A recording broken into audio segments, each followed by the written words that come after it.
Olá, estás a ouvir o Humor à Primeira Vista, o podcast sobre humor da ESC-FM e do jornal Expresso. Eu sou o Gustavo Carvalho. Neste episódio entrevistei o Joel Ricardo Santos. Ele é stand-up comedian de Santa Maria da Feira, chegou a viver na Suíça, onde foi uma jovem estrela de música popular portuguesa. Sim, obviamente que falámos sobre isso. O Joel iniciou-se na comédia em bares, a contar anedotas, descobriu que queria construir o texto que interpretava e começou a fazer stand-up, às vezes puxando das habilidades musicais, mas quer ficar afastado do preconceito da guitarra. Qual preconceito?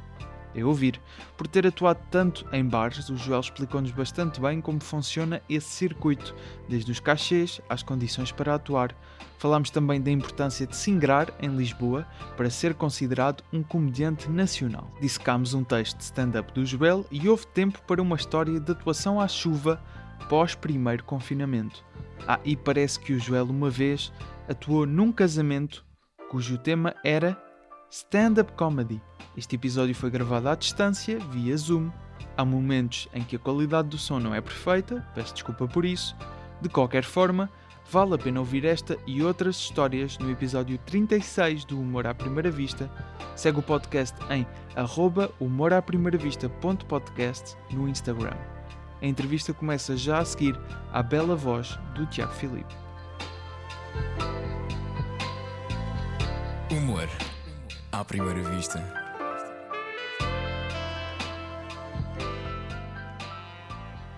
Joel, obrigado por teres aceitado o convite para estar aqui, obviamente. Obrigado. Eu queria começar esta entrevista de uma forma um bocado cronológica, não no sentido de quando é que começaste a fazer stand-up, mas porque isso já disse na apresentação, mas porque tu tiveste, no fundo, vou dizer aqui duas fases, ou seja, inicialmente focavas-te mais em anedotas e depois houve uma altura em que percebeste que o caminho certo para ti era o stand-up. E tu contas uma história que na tua primeira atuação foste arrastado para um bar, perguntaram ao público quem é que queria contar umas anedotas e basicamente um amigo teu forçou-te a ir a palco, não é? Sim. Correu muito bem, a partir daí arranjaste logo um espetáculo para fazer. E depois de começares nas anedotas, lá está, percebeste que era o stand-up. E eu acho que isto é obviamente uma discussão que já se fez e acho que é interessante. As anedotas e o stand-up, quais é que são exatamente as suas diferenças. Mas a minha questão para ti, e acho que acabas por ter uma legitimidade um bocado diferente porque já experimentaste as duas coisas, era se achas que fazer anedotas por si é mais fácil do que fazer stand-up. É mais fácil porque para já não tens o processo de criação de raiz como tens de um texto de stand-up. Uma coisa tu, com o texto de stand-up pegas, tens de ser tu a desenvolver a ideia, o início, porque é muito mais fácil tu dizeres, olha, pega lá esta história e transforma isto em stand-up. Isso é uma dúvida que eu tenho já, desculpa já interromper-te, mas dúvida que eu tinha já, que era, todas as anedotas, eu não tenho bem a noção do início do Levanta-te e Ri, porque nessa altura ainda era bastante pequeno, mas tenho noção depois de ver, pelo que me dizem também, aquilo na altura era muito coisas que se calhar outros comediantes às vezes se calhar faziam lá fora e iam buscar textos, ou anedotas assim populares, ou digamos que toda a gente sabia e que chegavam ali ao Levanta-te e Ri e alguém as contava, mas nem todas as anedotas têm que ser assim, ou seja, pode haver algumas anedotas que sejam autorais no fundo. Ou isso não existe? Não, eu acho que isso não existe. Acho que as anedotas são mesmo... a anedota vem sempre de um... É um bocado aquela coisa do... Porque é que é legítimo eu contar uma anedota do Fernando Rocha? Porque a anedota também não é do Fernando Rocha. A cena das anedotas é como um ditado popular. É de todos. Há de haver alguém que diz, espera aí, mas foi eu que inventei o grão a grão enche a galinha ao papo, estás a ver? É como aquele sketch do gato fedorento. Há de haver alguém que as inventou. Mas quem as torna populares depois... É o gajo que a diz, é o outro gajo que a diz, olha, isto é como diz fulano, é não sei quê. Depois há outro que ouve e também repete. As anedotas acaba por ser... Eu acho que as anedotas partem sempre de uma história verídica e depois vai sendo sempre amplificada e melhorada e depois adaptada para aquele formato de 3 que até resulta melhor. Depois a anedota é a verdadeira noção de que, por exemplo, a regra de 3 funciona. Por exemplo, que as regras de stand-up vão sendo aproveitadas. A anedota é a verdadeira noção de que a tentativa e erro é a melhor forma. Há de haver alguém que contou a história. Imagina uma anedota que hoje é super conhecida. há de haver alguém que contou essa história, que aconteceu de facto. E que se calhar ninguém se riu assim tanto, mas a história era muito engraçada. Ele disse, ok, então amanhã vou contar a outra pessoa, mas vou-lhe acrescentar aqui um pozinho, para ter mais piada. Toda a gente faz isso no seu dia-a-dia. Epá, ontem tive um acidente e ninguém se ri. Ou aconteceu uma situação muito engraçada e ninguém se riu. Eu amanhã, quando contar essa situação novamente, vou tentar dizer, olha, nem sabes, vou tentar criar aqui uma cena para forçar o riso. Se esta situação é tão engraçada, porque é que as pessoas não estão a rir disto? E depois alguém ouve... Acaba por ser mais na entrega que Sim, mas isso é sempre o assim. intérprete consegue dar o seu cunho na anedota. É isso? Sim, e depois vais melhorando. Depois há alguém que conta aquilo mesmo muito bem. E arranjou ali um ângulo com muita graça. E houve alguém que ouviu e disse, olha, aconteceu isto e é muito engraçado. E as anedotas vão-se espalhando. Eu acho sempre, a partir do momento em que é um texto original e que é legítimo, que tu escreveste para levar para um palco, deixa de ser anedota e passa a ser stand-up. Porque uma das regras do stand-up é ser original. Claro que há muita gente que... Mas, por exemplo, estava a pensar agora, quando foi a nova edição do Levanta-te e Ri, tu chegaste a ir, inclusive, mas lembro-me de ver o Fernando Rocha atuar, em que há coisas ali que são, no fundo, anedotas do Joãozinho, mas que depois têm um texto por cima sobre o Bruno de Carvalho ou algo desse género, ou sei lá, outras personalidades, que acaba por ser uma junção, esse tipo de anedota. Isso aí já acaba por ser algo mais autoral, mas baseado ainda numa ideia sim, isso continua a não ser toda stand-up. a gente, não é? Pois, exato. Sim, isso continua a não ser stand-up. Se tu tens... a partir do momento em que tu usas... stand-up parte do princípio que o texto é original, não é? Tu podes perfeitamente... Porque às vezes há coisas que eu digo, há ideias que eu tenho, que vêm de algum lado, estás a ver? Eu não estou a copiar ninguém. Às vezes há aqui um mecanismo... Sei lá, imagina, eu posso estar a usar aqui um mecanismo que tu dizes, olha, isso é o mesmo mecanismo que há naquela piada, não sei quê, sim. naquela piada. Isso aí eu não tenho culpa, percebes? Ou realmente é muito parecido e eu digo, pois, realmente é muito parecido. Por exemplo, aqui há uns tempos estava a fazer um texto que era literalmente um texto do Hugo Sousa. E eu não fiz isso, ainda por cima, imagina, eu e o Hugo Sousa somos da mesma agência, somos amigos, estás a ver? Eu nunca faria uma coisa dessas em perfeito juízo. Era um texto de quê já agora? Era um texto sobre ir à praia. Lembrei-me, porque eu tinha um beatzinho muito pequenino sobre isso. E depois estava a escrever e lembrei-me de um monte de coisas. Mas estás a ver, isso acontece muitas vezes. Eu achava que estava a vir daqui. Mas de facto estava a vir daqui, estava a vir da minha cabeça, mas estava a vir da minha cabeça de uma memória que tinhas do Hugo Sousa. Do Hugo Sousa. Mano, eu escrevo aquilo, tal. Eu já tinha feito aquilo, umas 5 ou 6 vezes. Venho a Lisboa, faço o texto e vem o nosso agente, que é o mesmo. Ainda por cima é o mesmo agente. Sim. Esse texto é do Hugo Sousa. Não, esse texto eu escrevi há 15 dias.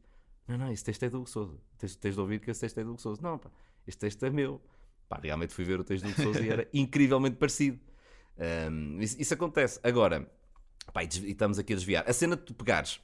Uma coisa é ser intencional. Estás a ver? Tipo, olha, está aqui esta anedota e vou revesti-la com outra coisa. Isso era o que eu fazia quando eu dizia que contava anedotas.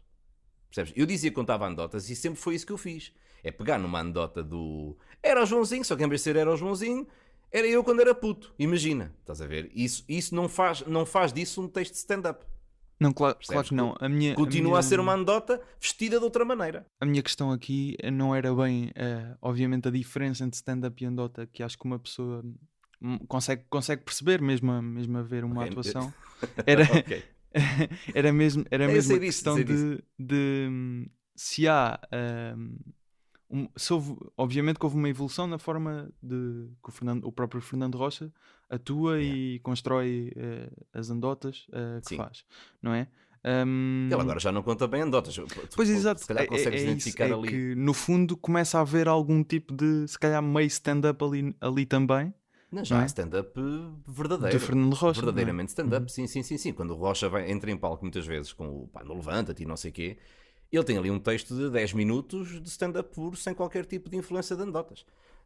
Agora, eu acho que é inevitável. Acho que é, se calhar se tu ouvires... Acaba por ser uma mistura, não é? Entre num espetáculo... Não é. Não, mas se virmos um espetáculo dele, deve ter as duas componentes, é isso que eu estou a dizer. De anedotas e stand-up. Pá, ele próprio já está um bocado cansado das anedotas e se calhar artisticamente ele está a sentir uma coisa, só que ele está a sentir agora uma coisa que eu senti no início, e está a sentir agora porque ele realmente estava ali numa situação bastante confortável, que ele era o rei das anedotas. Uma coisa é eu contar anedotas e na altura eu era mais um, estás a ver?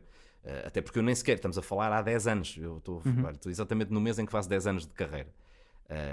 Parabéns, quando eu comecei, obrigado, ainda faltam uns dias, mas obrigado.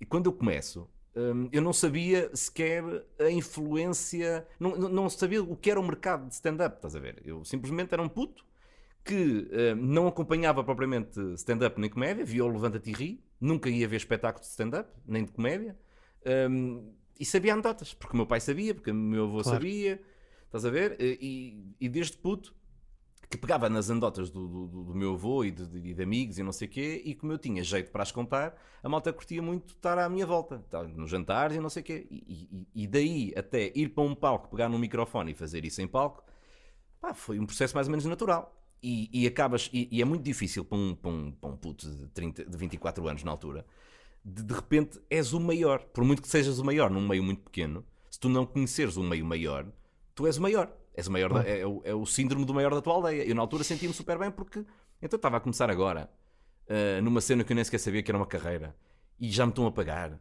estás a ver? Já me estão a pagar 50 paus e 60 e 70 e 80 e 100 e o caralho, peraí, mas como assim? Mas como assim estão-me a pagar para eu vir para aqui fazer uma merda que eu já fazia com os meus amigos? Isso é muito marado. Agora, quando eu percebi que isto podia ser uma profissão, é que eu imediatamente comecei a... Espera lá, deixa-me trabalhar isto. Deixa ver para onde é que eu posso melhorar. Deixa ver que ferramentas é que eu tenho. Porque eu nem sequer sabia que conseguia criar piadas, estás a ver? E entretanto, eu começo a observar, começo a ver malta à minha volta e digo, ok, deixa-me então... Pá, eu via o Hugo Sousa e gostava muito do que o Hugo Sousa fazia, por exemplo. E via aqui malta à minha volta que já fazia muito stand-up. E eu dizia, pá, eu curto muito mais isto. Acho que isto é muito mais satisfatório. Porque um artista acaba por se sentir... o termo não é sentir-se sujo, mas é um bocado aquela coisa de, pá, que artista sou eu? Se a minha arte é fazer coisas que já existem, é pegar em coisas que já existem e transformá-las em alguma coisa. Isso tem alguma legitimidade, mas não faz... Epá, eu fico muito mais satisfeito e é muito mais gratificante e toca-te muito mais lá dentro se for uma coisa que foste tu que inventaste e foste tu que escreveste. E depois descobri uma paixão incrível que é o crafting. É tu pegares uma ideia, ires a um espetáculo e tentares perceber porque é que esta piada não resultou, e depois... E é aqui que entram as técnicas de comédia. É incrível como é que uma simples pausa de 2 segundos faz rir uma plateia. E se essa pausa não existisse, o texto era exatamente o mesmo, ninguém se ria. Ou porque tu atropelavas a piada, ou porque não a vincavas bem, ou porque ela não ficava bem, o pessoal não tinha bem as noções. Agora, o salto para stand-up foi, eu sei lá, passado um ano, houve aqui um momento, e é aqui que entra o meu comediante favorito. Eu andava um bocadinho à toa, que é, estava a contar anedotas, já tinha alguns textos de stand-up, e tocava música, portanto eu era verdadeiramente um entertainer. Era um gajo que tu contratavas durante 1h30, fazia-te rir durante 1h30, só que eu era um humorista e comediante, eu não era stand-up comedian. E depois vou percebendo, eu não sabia o que é que eu era, porque eu tanto gostava do Hugo Sousa, e é legítimo, eu tanto gostava do Hugo Sousa, como gostava do Neves, como gostava do Xará, como gostava, estás a ver, que na altura estava a fazer stand-up, estava a fazer comédia com o Joca e com o Zé Pedro, como gostava de algumas coisas no Joca, gostava de algumas coisas no Zé Pedro, e ficava, pá, mas eu sou o quê? Eu andava mesmo à toa. Tinha uma luta interna que é, mas eu sou o gajo que é tipo o Fernando Rocha a dizer palavrões, ou ao mesmo tempo sou o gajo que não diz tanto e é mais cerebral, ou alguma coisa aqui no meio, ou pá, o que é que eu sou? Entretanto, eu caio, eu falo fluentemente francês, caio num vídeo no YouTube do Gad Elmaleh e vejo o gajo e eu fiquei sabes, quando eu nem sequer tinha muito tempo para estar ali no YouTube e fiquei uma hora e meia ou quase 2 horas a ver o espetáculo do gajo, que eu fiquei siderado com aquilo. E calhou numa fase, o Joca diz que foi aí que eu me transformei, que eu me tornei verdadeiramente artista. Houve aqui uma fase em que eu fui um mês para a França de férias, para a casa de uns tios. Fui com a minha mãe, com a minha namorada, fomos para a França, tivemos lá um mês. E durante um mês, e a França, a malta acha, se calhar não tem essa noção, a França tem um mercado de stand-up gigante. Gigante, uma cena. Agora conseguimos ver que há alguns franceses com espetáculos na Netflix. Aquilo é impressionante. O GAD incluído. Sim, o GAD, claro. Só que tu ias para a França e eu percebi, depois mais tarde percebi mais ainda, a quantidade de comedy clubs de 40 pessoas, 50 pessoas que há em Paris. E há noites à quinta, e à segunda, e à terça, e todos os dias. E à quinta há 4 ou 5 casas de stand-up a fazer. Casas muito pequenas, mas com bilheteiras. Muito, muito fixe. E mesmo na televisão, a seguir ao telejornal, há um beat de 5 minutos de stand-up, estás a ver? Coisas que não há aqui em Portugal, é assim que se educa as pessoas. Há um canal, por exemplo, o Fox Comedy, já tentou, mas lá tens o Canal Plus Comedy, que está sempre a passar solos de stand-up, estás a ver? Tipo, enquanto que aqui o Fox Comedy é muito sério de comédia e coisas desse género, lá há claramente uma inclinação para a comédia, para o stand-up particularmente. Percebes? É muito normal, sei lá, imagina, se cá em Portugal fosse em França, por exemplo, o Quem Quer Ser Milionário, vamos imaginar, ali a meio entrava um comediante, fazia um beat e ia embora. Percebes? Porque é normal, estás a ver? É normal, por exemplo, no telejornal. Ainda no atualmente? Final do telejornal. Diz. Sim, ainda atualmente. É normal no final do telejornal entrar um comediante e fazer 5 minutos de sátira sobre a atualidade. Num telejornal, estás a ver? Eu acho que é muito preferível isso do que a Feira do Fumeiro é muito espetacular, vamos agora em direto. Eu acho que é muito melhor, estás a ver? E claro que isso também faz parte, se calhar não no telejornal, mas acho que é muito mais importante haver aqui um momento de desconstrução num telejornal, estás a ver? É muito aquela coisa, em Portugal é muito aquela coisa do aqui é para brincar, aqui não é para brincar. Eu acho que o ser para brincar é em todo lado, percebes? Se for uma coisa bem feita e educada. E em França há muito isso. E eu cheguei à França e fiquei passado, estás a ver? Tipo, de repente tenho a minha tia, imigrante, que eu nunca imaginaria sequer consumir esse tipo de cenas, de repente ao sábado à noite a ver aqui um sol de stand-up. E de repente ao domingo à tarde, olha, acabou a minha série, deixa ver o que é que está a dar aqui no Canal Plus Comedy, olha, agora vou ficar aqui a ver este sol de stand-up. Isto sim, estás a ver? É uma cena maluca. E aquilo tem imensa audiência. E tu ficas, foda-se, como assim, caralho? E depois começas a conhecer aquele, abriu-me aqui vários horizontes, e realmente o Gad Elmaleh era o gajo em quem eu me revia mais. Eu via o gajo dizer, eu consigo ser este gajo, não copiá-lo, não é? Mas eu consigo ser isto. Eu consigo ser alguma coisa parecida com isto, porque o Gad consegue fazer... eu não sou só stand-up comedian. Eu não consigo ser só stand-up comedian. Estar ali e fazer só... stand-up, estás a ver? Há momento em que eu preciso, se calhar, de cantar. E eu não sei até que ponto é que eu cantar dentro de um texto não estou simplesmente a criar. Há muita gente que diz, mas agora tu cantaste, já não é stand-up. Também pode ser. E estou, no fundo, a criar um cenário. Por isso é que eu escolhi o beat que vamos ouvir daqui por um bocado. O meu. Ok. E a cena o Gad é um gajo que é capaz de acabar um texto, está em 40 minutos de espetáculo, tem ainda 1 hora à sua frente. E agora muda as luzes todas, o gajo pega numa guitarra, mas nem toca guitarra, bate na guitarra, faz uma cena com os batuques e de repente passou 1 minuto em que o pessoal respirou, há uma cena de luzes, a malta bateu palmas e agora luzes normais outra vez, mais um texto de stand-up. Percebes? Eu via muito mais isto. Pelo que eu estive a ver, eu tenho que confessar que não conhecia todo o Gad e acho que é fixe também estarmos aqui a falar de comediantes que nem são normalmente os americanos ou ingleses, de quem falamos mais. Mas ele mais recentemente, que foi em 2015, foi para os Estados Unidos tentar ter uma carreira no mercado americano, obviamente. Entretanto, tem um solo na Netflix que se chama American Dream, em 2018, podem ir ver, que até estive a ver antes de estarmos a gravar agora. Mas tem também um em francês.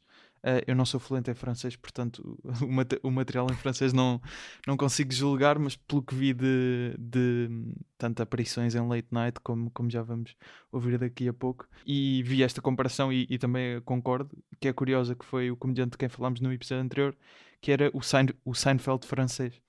Muitos pormenores de linguagem, não é? Neste solo da Netflix conseguimos ver isso bem.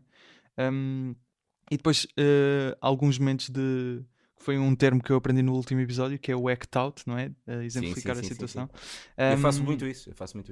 Era aí que também ia chegar. E depois, ele também é músico e ator. músico, Yeah. como tu disseste, depois ator. Ele por acaso tem uma cara que é. Eu sinto que já vi aquela cara algures e não sei onde. E estive a procurar Mas os isso também é filmes e as giro. coisas e não Isso tive a também ver. é giro, mas isso também é giro, estás a ver? Ele não é propriamente um gajo, ele é incrivelmente conhecido, e o que mais acontece, se calhar o mais provável é tu de facto nunca o teres visto, mas Pois, achas que o viste. Isso é o que faz dele ser tão carismático. Ele é super, super, super, super carismático. E ele prova exatamente aquilo que. Pá, eu faço um humor muito parecido com o dele. E é e muitas vezes sentes aquela coisa do pá, porque é mainstream. Há muita gente que acha que porque é que o achas tema. que o teu humor é mainstream? Acho. Porque é que eu acho? Sim, porque é que achas? Pá, porque falo de coisas muito, muito próximas. Isso é o mainstream, muito gerais a toda a gente. Há muita gente que acha que é mais importante o tema do que propriamente a piada. E eu acho que a piada é muito mais. Eu acho que o tema. Eu acho que a piada é muito mais importante que o tema. E eu visto sempre um manto de mainstreamidade sobre todas as minhas piadas, mesmo que elas não o sejam. Por exemplo, eu dou sempre este exemplo. Imagina que eu tinha um texto, não tenho, mas imagina que eu tinha um texto sobre xadrez. É muito mais fácil chegar a mais pessoas e mais facilmente às pessoas. Depende das pessoas. Só que depois também aqui tens de ver, tu queres atuar para quem? Queres atuar para comediantes? Ou para entusiastas de stand-up? Ou queres atuar para 10 milhões de pessoas em Portugal? Se quiseres atuar para 10 milhões de pessoas em Portugal, a partir do momento em que tu dizes o xadrez, eles desligam. Estão-se a cagar para o que tu vais dizer. Por outro lado, se tu disseres no fim de semana passado, no domingo, estava a jogar xadrez com a minha namorada e... Percebes? É Ou exatamente seja, o o mesmo enquadramento texto. que tu fazes já Claro. é para. Isso não faz. Isso continua... Claro que a malta olha se calhar para o meu material e mesmo para o do Gado, é a mesma coisa. A cena do... É mainstream. E de facto é. Qualquer pessoa se revê naquilo. Mas as piadas não são. Estás a ver? As piadas são muito bem sacadas e está ali se calhar a falar de um tema longe para caraças, só que porque isto foi feito num domingo à tarde com a minha namorada, toda a gente se revê nisto, toda a gente come isto, estás a ver? Porque podes imaginar, se calhar se eu dissesse o xadrez, a malta diz, eu nunca vou jogar xadrez, estou a cagar para isso, caguei para esta história. Por outro lado, joguei xadrez com a minha namorada, pode ser algo muito mais tangível, e de repente deixa de ser, pegas num tema que era um bocadinho se calhar mais longe, o Joel fez aqui um texto sobre xadrez. E de repente o Joel também só faz texto sobre a namorada. E é exatamente o mesmo texto. Percebes? E eu prefiro muito mais esse segundo approach ao público.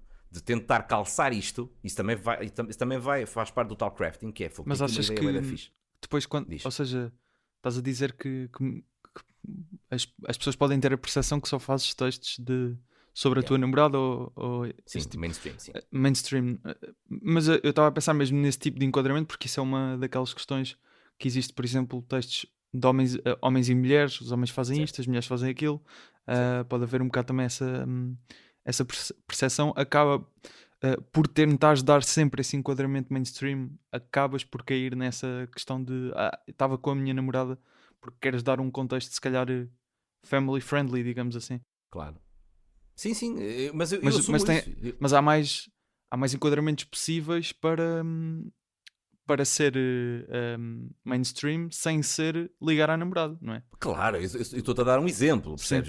Eu falei da minha namorada, mas posso dizer que, sei lá, olha, estava com um amigo e o gajo vem-me com uma conversa estúpida que é, olha, agora aprendi a jogar xadrez. E agora já é o meu amigo que joga xadrez. E é uma história, não é uma história entre mim e a minha namorada, é uma história entre um amigo meu que agora tem uma ideia estúpida. Por exemplo, estás a ver? Claro. Agora, eu gosto sempre de fazer isto. Há comediantes que não o fazem e é legítimo não o fazerem. Agora, é preciso ver de onde é que eu venho.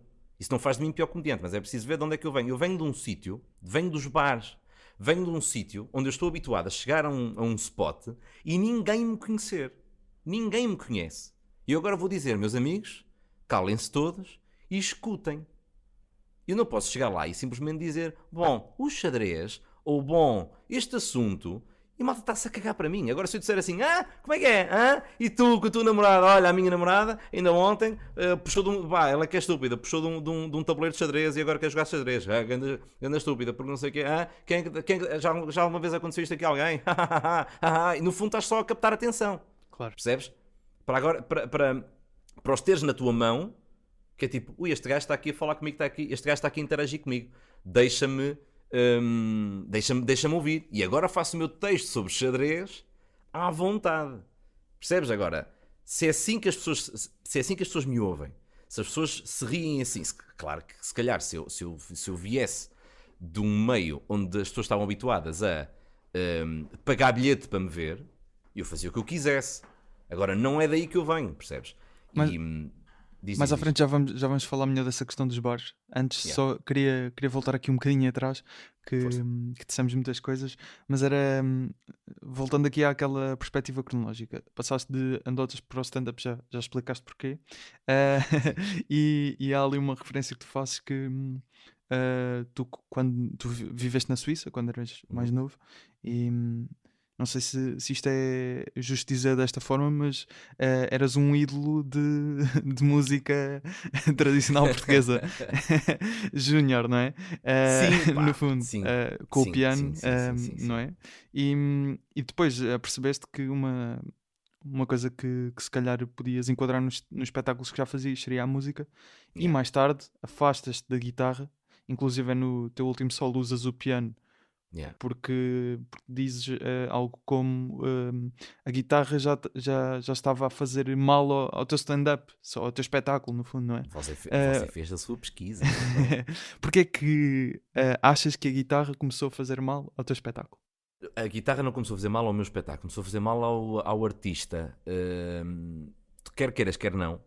Mas ao artista em si ou à percepção que as outras pessoas têm do A artista? percepção que as pessoas têm do artista. O artista é o mesmo. Só que perceber que... Epá, eu entendo que para quem está em Lisboa, e sei lá, é um bocado... é um bocado no caso do racismo. Quem não é de outra cor... por exemplo, há sempre a supremacia branca. Quem não é branco... ou melhor, quem é branco nunca vai perceber o outro lado. Nunca. E quer se queira, quer não... no caso, vamos dizer, um indivíduo de raça negra quer impor-se numa sociedade predominantemente branca. É um bocado, com as suas distâncias, o que acontece muito aos comediantes do Norte. Um comediante do Norte, que neste caso é o indivíduo de raça negra da comédia, quer impor-se... Calma, também não uses esta para o thumbnail. Não vou. Mas quer impor-se, é inevitável, nós falamos muito sobre isso cá em cima. A importância que nós temos de nos impor em Lisboa, por exemplo. Porque tu sentes que se não te impões em Lisboa, há aqui um monte de portas que não consegues abrir. Nunca. Percebes? Eu posso fazer uma carreira de incrível sucesso só atuando fora de Lisboa. É possível. Só que tu só és verdadeiramente um comediante nacional. Eu sei que isto parece um contrassenso. Tu podes atuar em todo o lado do país, menos em Lisboa, e és um comediante regional. Porém, se atuares em Lisboa, passas a ser um comediante nacional. E basta conquistar só mais uma cidade. E já conquistaste todas as outras. Mas Lisboa, pá, porque tem lá as televisões, porque tem as revistas, porque tem os blogs, porque tem... por exemplo, no teu caso, é normal tu entrevistares muito mais malta de Lisboa. Muito mais. Sim, mas muito mais por questões técnicas. Puto, passa aqui, claro, passa aqui e falamos, ou onde é que eu vou ter contigo e falo contigo. Sim, eu sinto isso porque eu também tenho conteúdo no YouTube com convidados, eu sei a dificuldade que eu tenho de os ter. Ou eu me desloco bastante, ou vou a Lisboa gravar 4 ou 5 episódios e volto, ou então é impossível tê-los. E isso é legítimo. Mas nós, cá em cima, falamos muito sobre isso, da dificuldade que temos em furar, porque depois há aquela coisa do... Portugal é altamente preconceituoso. Com tudo. Não só... lá está o gajo do Porto a queixar-se. Não. Os gajos do Porto são preconceituosos, se calhar com os gajos do Alentejo. Estás a ver? Isso é um ciclo. Agora, nós somos altamente preconceituosos. E o sotaque do Porto é visto como algo... Já não é exótico. Estás a ver? É visto como algo labrego. E isso... É verdade. Isso é um facto. Podes dizer, mas eu não acho. Mas é um facto, eu sinto isso. E há muito aquela cena do... Eu vim do Norte, automaticamente sou o gajo que... E ainda nem sequer abri a boca para fazer stand-up. Sou automaticamente o gajo que... Mas tu, ou seja, tu sentes isso numa perspectiva de... Se calhar não te convidam para atuares em certos sítios, é as televisões só para tentar perceber em que sentido Sim, é que o meio Não é tem no um- sentido de não ser convidado, porque eu atuo já estou em todo lado. Se calhar ainda não fui ao LAP, por exemplo, mas é uma noite mais de testes.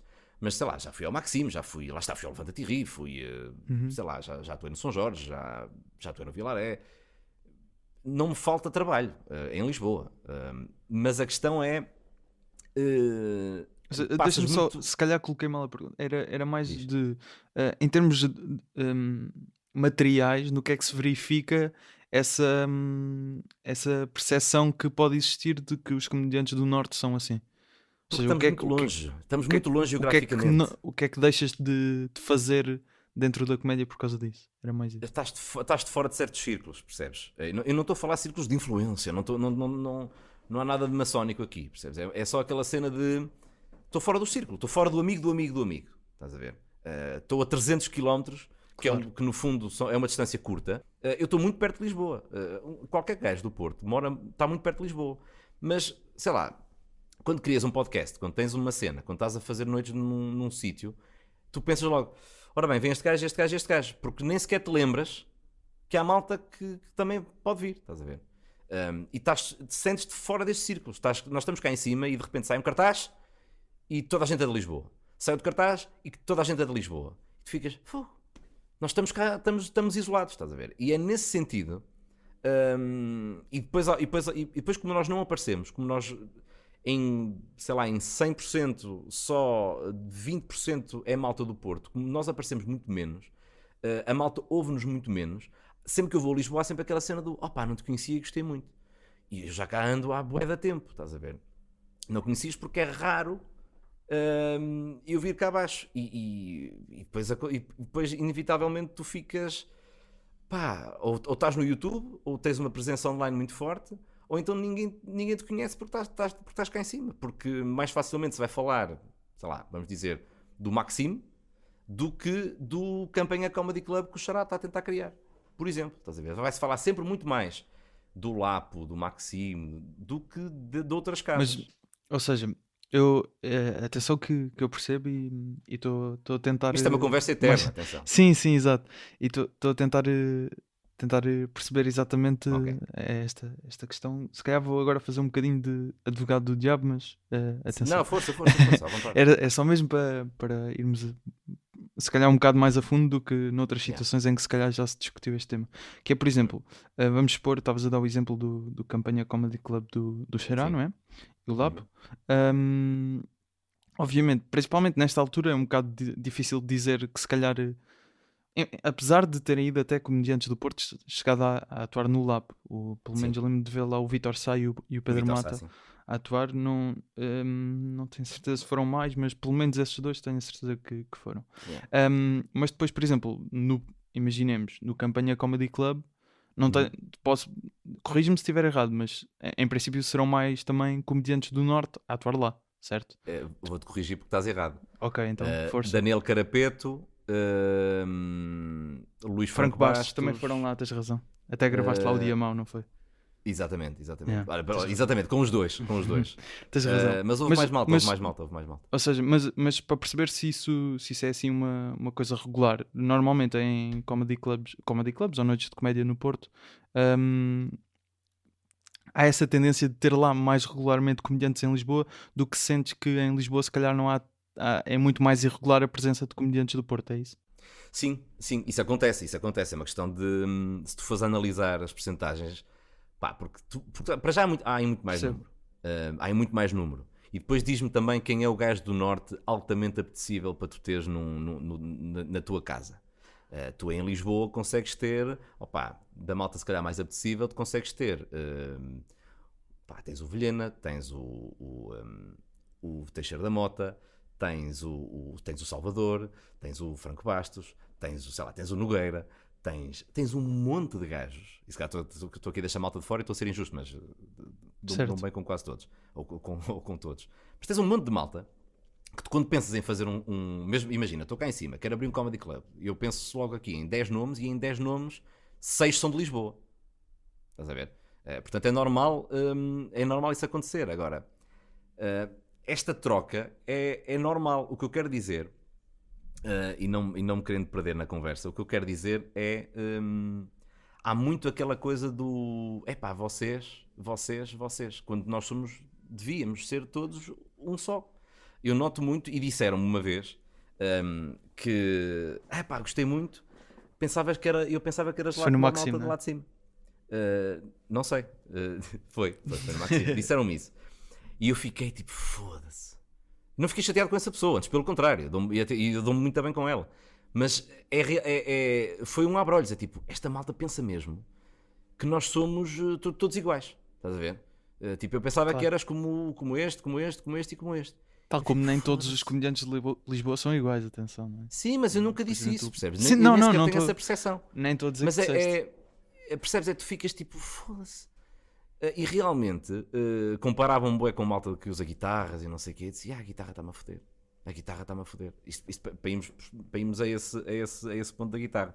A guitarra está-me a foder, porque a malta olha para mim e nunca imagina que eu sou realmente um bom stand-up comedian. Acha que eu sou um gajo que vai para cima do palco que não tem tanta piada, mas pega na guitarra e diz umas merdas. Então vou parar com a guitarra. Vou parar com a guitarra para dar a entender, pá, basta, porque eu sei que a malta comenta isso, basta haver uma foto em que a guitarra às vezes nem sequer é minha, está lá uma guitarra de um gajo que atuou antes de mim, há uma foto minha com o microfone e com a guitarra atrás, pronto, lá está o gajo com a guitarra, estás a ver? Achas E que então, é visto como uma batota à guitarra? não é, mas a malta acha que é. A guitarra até, Porquê é que até não, porquê é que não é uma batota então? não é uma batota, porque é preciso saber muito. É assim, tu podes usar a guitarra como batota. Podes. É claro que se tu pegares na guitarra e a tua música ser super básica e resulta só em bares, isso é uma batota. Se eu pegar e dizer este gajo, não sei o quê, e é um cabrão do caralho, isto em bares é giro porque estás a chamar cabrão a um gajo, só que isto não tem sumo. E tu para escreveres eu acho mais difícil escrever uma boa música do que escrever um bom texto. Eu acho mais difícil. Porque bons textos tenho vários, Então, boas músicas tenho pai duas. Sabes? consegues dar já deste um exemplo quando é batota, quando é que não é batota? Ok. Opá, sei lá, eu tenho uma música que eu afinal era um gajo. Que é uma música que resultava muito bem nos bares. Porque é exatamente isso. Virava-me sempre para alguém e digo, olha, este senhor contou-me uma história. Que foi atrás de uma gaja, vai saber é um gajo. Isto é horrível, percebes? Mas em bares resultava muito bem. Enquanto que, por exemplo, a minha música de Morar Sozinho, aquilo no fundo é um texto de comédia musical. E isso resulta tanto em bares como Está em disponível salas. no É uma YouTube. música de facto, está disponível no YouTube. Faz parte do meu solo. E isso, eu acho essa música muito mais fixe. Sabes? É isto. Eu se fizesse só comédia musical era dentro disto. Só que isto é muito mais difícil de fazer do que um texto, na minha opinião. Porque um texto tu consegues gerir os ritmos de outra maneira. Enquanto que numa música, para já tens 3 minutos para fazer uma coisa genial, enquanto que tu num texto tens 15, 20, 30 para fazer alguma coisa, estás a ver? Para criar uma história. Eu acho que é mais difícil fazer uma boa música do que um bom texto. Eu acho. É muito fácil tu ires pegar num refrão que parece mesmo que ele está a dizer isto e se mudares uma palavra já é outra coisa e fazeres uma música super básica sobre um determinado tema, e é isso que um puto qualquer no YouTube pega e faz. Outra coisa é realmente um comediante, e eu acho que as minhas paródias estão bem escritas. Acho que as letras, lá está. É sempre aquilo que eu sou. Estou a pegar numa coisa que é mainstream e é próxima, que é o caso de uma música, e mudo para algo que eu acho que está bem escrito. A minha música sobre as mulheres casadas, eu acho-a super bem escrita. A música, lá está, acho que a música mais básica que eu tenho é mesmo Afinal Era um Gajo. Acho que a música é mesmo básica e usava porque resultava muito bem nos bares. E quando deixei de fazer bares, deixei de usar essa música. A música do morar em casa da minha mãe, do viver sozinho e voltar para a casa da minha mãe, acho que está super, super bem escrita. Relativamente à pedra no sapato, queres só explicar melhor essa Quero questão? porque é a música mais mal gravada de sempre e foi a música que disparou. Estás a ver? Nós andamos todos naquela onda do... andar à procura aqui de um Eldorado. Andamos todos à procura do Eldorado no YouTube, na net. Alguma coisa que exploda, alguma coisa que dispara, alguma coisa que possa fazer de ti algo. E a música do Picanço explodiu quando eu não estava preparado sequer para isso. E depois aconteceu isto, que é, houve uma miúda, Jéssica qualquer coisa, já não me lembro, Jéssica Nogueira, acho eu, fez a música fez um cover da música no Instagram, e a miúda dispara, tipo, de 1000 seguidores para 100.000 seguidores, tipo, em 3 ou 4 dias, à custa disso. E eu fiquei, foda-se, podia ser eu, caralho. Sabe? E pronto, e é tipo, olha, perdi este filho, estás a ver, perdi este filho. Está E por explicado isso a que eu digo pedra que é uma pedra no no sapato, que é uma cena que podia perfeitamente ter, só que depois isto atraiu. Eu queria gozar com a malta do Street Racing e acabei por lhes criar o hino. Estás a ver? Isto resultou ao contrário. De repente estou a ser convidado. Mano, eu recebi um convite. E vai lá, podias. Nós, pronto, somos aqui a malta da Associação Tuning, não sei de onde. Vamos fazer aqui uma prova de drift. E a gente curtia bué que tu fosses cantar a música do Picasso no meio da pista com um carro a fazer peões à tua volta. E eu rejeitei o convite simpaticamente, mas estás a ver para onde é que isto estava aí. Estou a ver, sim. Estás a imaginar eu ali, papo e carro, carro à minha volta. Portanto, isto não era isto. Por isso é que é uma pedra no sapato, que era uma coisa que podia ter explodido para um caminho. Claro. E é o filho drogado. Já falámos de anedotas, guitarra, stand-up puro. Vamos falar da minha mãe agora. Da tua mãe, sim. É o próximo tema. Não, mas isto até... Estive a pensar um bocado sobre isto, que também não tenho bem uma opinião muito, muito bem formada, mas recentemente andei a ver umas entrevistas de um jornalista americano que...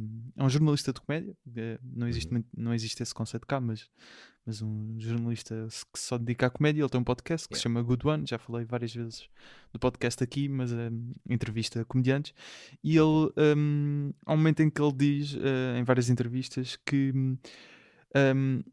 muitas vezes a forma como ele avalia o comediante não se pode só basear no facto de ele fazer o público rir, mas sim na forma como ele faz o público rir.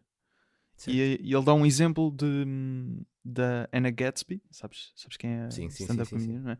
E ela diz que estava a ver um espetáculo do Jim Jeffries, e o Jim Jeffries tinha um beat qualquer sobre, não quero estar errado, mas penso que era sobre lésbicas, e ela estava a assistir e ela riu-se, mas mais tarde percebeu-se que se calhar aquilo não, até poderia, para ela, na opinião dela, era um bocado ofensivo.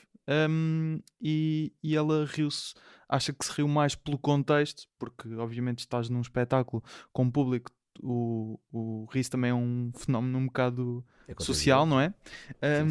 E ajuda a que te rias. Então ele tem essa teoria de que, para além, ou seja, não é só tu ao fazeres rir o público estás a fazer o teu trabalho, mas não significa que estejas a fazer bem o teu trabalho. Concordas com esta ideia? E isto era um bocado ligado aqui à ideia de não quero estar a diminuir quem conta anedotas, mas ligar um bocado à forma como cada artista em palco tenta chegar ao riso. Sim, eu concordo em parte. Eu mudei também das anedotas para stand-up porque um stand-up comedian à partida também é muito mais bem pago. Para já é uma coisa minha, não é? E depois mesmo no mercado, um stand-up comedian é muito mais bem pago porque eu via. É mais valorizado. Stand-up. Sim, imagina, na altura que fazia bares, um contador de anedotas recebia 40 euros e um stand-up comedian, um comediante, recebia, stand-up comedian, que fazia stand-up, que tinha um espetáculo diferente, recebia 150, 200 paus, por exemplo. Ok, não sabia. E estamos a falar de contadores de anedotas que faziam esta merda há 20 anos. Sabes, tipo, ir a um bar, contar ali 4 ou 5 anedotas e tal, não sei o quê, 40 paus e fodiam tudo em bebidas e era isto. Não digo que seja tudo assim, mas não era isto que eu queria. E realmente eu disse, opá, isto realmente eu faço rir, eu na altura estava a fazer rir toda a gente, ou quase toda a gente, e aquilo resultava muito bem e eu, se quisesse, podia ter ficado nas anedotas. Eu quis mudar porque achei que eu sou muito mais do que isto. Agora, a cena da forma como tu fazes, a forma como tu fazes rir, claro que isso vai de cada artista e vai do público. Infelizmente em Portugal nós não temos um público propriamente educado para... Eu acho que vai também do público. Como é que tenho de explicar isto? Nós em Portugal para já seguimos pessoas e não conceitos. tu podes fazer um espetáculo igual ou semelhante, não é igual ao do Cinel, atenção, mas semelhante ao do Cinel, ou seja, o público do Cinel tanto gostaria dele como gostaria de ti, mas vai ver o Cinel, porque nós aqui em Portugal nós seguimos pessoas e não, se o Cinel agora começasse a contar anedotas, de repente já era fixe contar anedotas. Porque nós seguimos pessoas e não os conceitos. Eu imagino que no mercado norte-americano... Diz isso na comédia ou de uma forma geral? Porque, por exemplo, na música eu acho que isso não acontece tanto. Porque a pessoa vai a um festival e se for preciso ver aquela... Acontece-me, não conheço aquela banda, mas passo ali, vejo que está a ser fixe, fico lá a assistir. Se calhar na comédia mas isso também é um trabalho das produtoras, atenção. No caso de... Olha, e tocaste aqui num ponto que eu acho que também é muito importante na comédia em Portugal. Nenhuma produtora em Portugal trabalha em condições as novas bandas. Estás a ver? Enquanto que as produtoras musicais trabalham muito bem as novas bandas, os produtores de comédia não trabalham as novas bandas. Estás a ver? E isto é muito importante de se dizer, ainda bem que me lembrei de falar sobre isto. Nenhuma produtora o faz. Por exemplo, tu quando vês um cartaz em condições de música, tens sempre um cabeça de cartaz, depois tens uma banda emergente, depois tens uma banda que está a começar, depois tens uma banda que é de garagem, que ganhou um concurso e não sei o quê. Isto é um cartaz. Em Portugal, um cartaz é, por exemplo, sei lá, o Ajuntamento, em que tens Nilton, Raminhos, Hugo Souza e Guilherme Duarte. Isto na música nunca existiria. Percebes? Tu nunca vais ter um cartaz musical com 4 cabeças de cartaz. Isto nunca acontece. Um bom cartaz de comédia... Aquilo não é um bom cartaz de comédia. Ou melhor, aquilo é um excelente cartaz de comédia. Mas para o mercado é um péssimo cartaz de comédia. Percebes? Ali tu tinhas de ter no limite 2 cabeças de cartaz e os outros 2 nomes tinha de ser um puto, verdadeiramente um open micer, praticamente, já no cartaz, e um gajo médio. Estás a ver? Eu acho. É a minha opinião e aqui vou mesmo com ela para todo lado. Há sempre aquela cena das produtoras, sei lá, a produtora do Raminhos é o Raminhos, estás a ver? Tem os outros, só que é o Raminhos. A produtora do Fernando Rocha tem outros gajos, só que é o Rocha. É sempre o Rocha, estás a ver?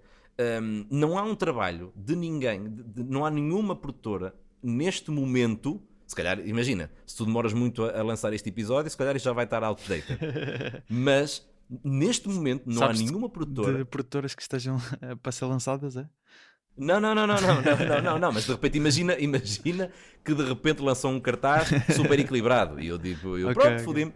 Não, nesta altura em princípio, não é? Sim, em princípio. Agora há muito aquela tendência de fazer dinheiro imediatamente. É legítimo, atenção, é legítimo.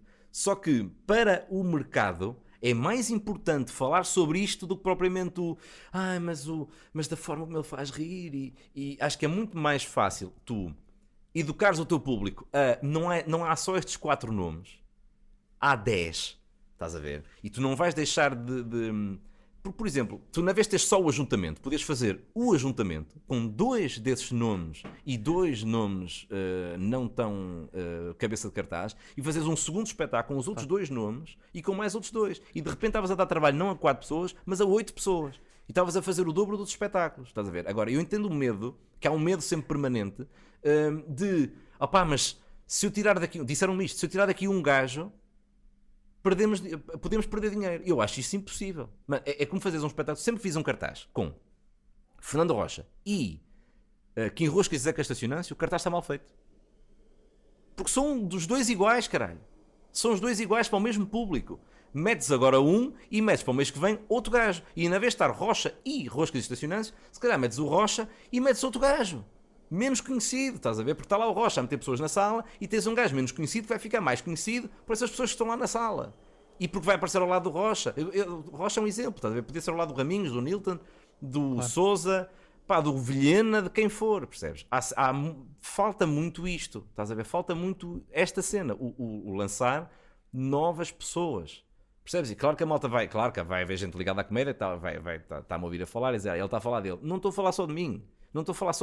Claro que, e olho para o Ajuntamento e digo, foda-se, faltava um gajo. Eu acho que, por exemplo, aí, obviamente o Ajuntamento também foi uma questão durante esta situação que obviamente para arranjar espaços para atuar foi calculo que tenha sido também por isso que se juntaram os 4, obviamente.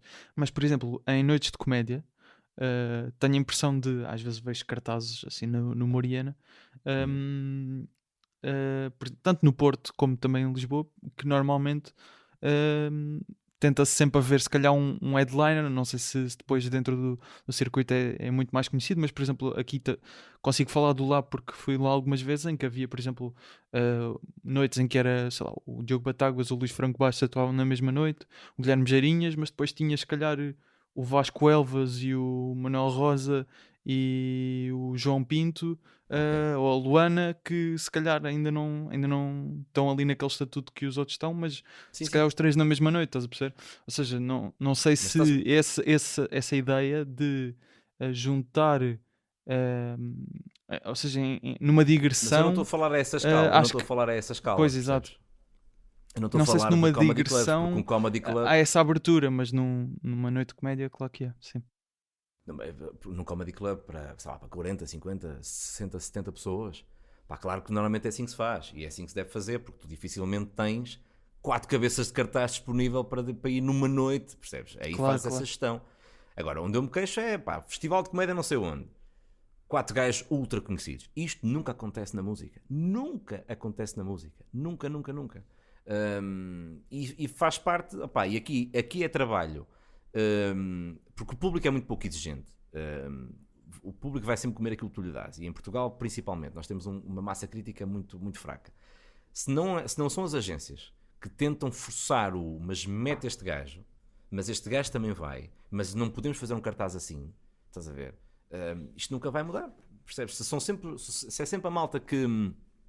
Se são sempre os que têm mais seguidores, se é sempre a malta, este vai trazer público, este vai trazer público. Também tens de meter gajos que hoje não trazem público, mas amanhã trazem, percebes? É a questão da formação, Tem que se é como no apostar. futebol, é como nas bandas. Se tu nunca fizesses isso nas bandas, olha, vamos dizer à escala, se tu num grande festival nunca tivesses, porque tu tanto tens, sei lá, Arctic Monkeys, como no mesmo palco, mas às 6 da tarde, tens lá um gajo que nunca ninguém ouviu falar.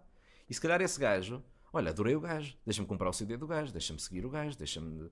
Percebes? E de repente ele torna-se Claro. alguma coisa, estás a ver? Faz uma digressão, e faz falta ajuntamentos, mas faz falta ajuntamentos sem ser sempre com aquela malta que já enche, que já esgota. Pá, eu percebo que da parte de quem organiza é muito mais confortável. É tipo, pá, vou pôr estes 4 gajos, vamos esgotar tudo e vamos fazer 4 e 5 datas na mesma sala e o caraças. Eu percebo.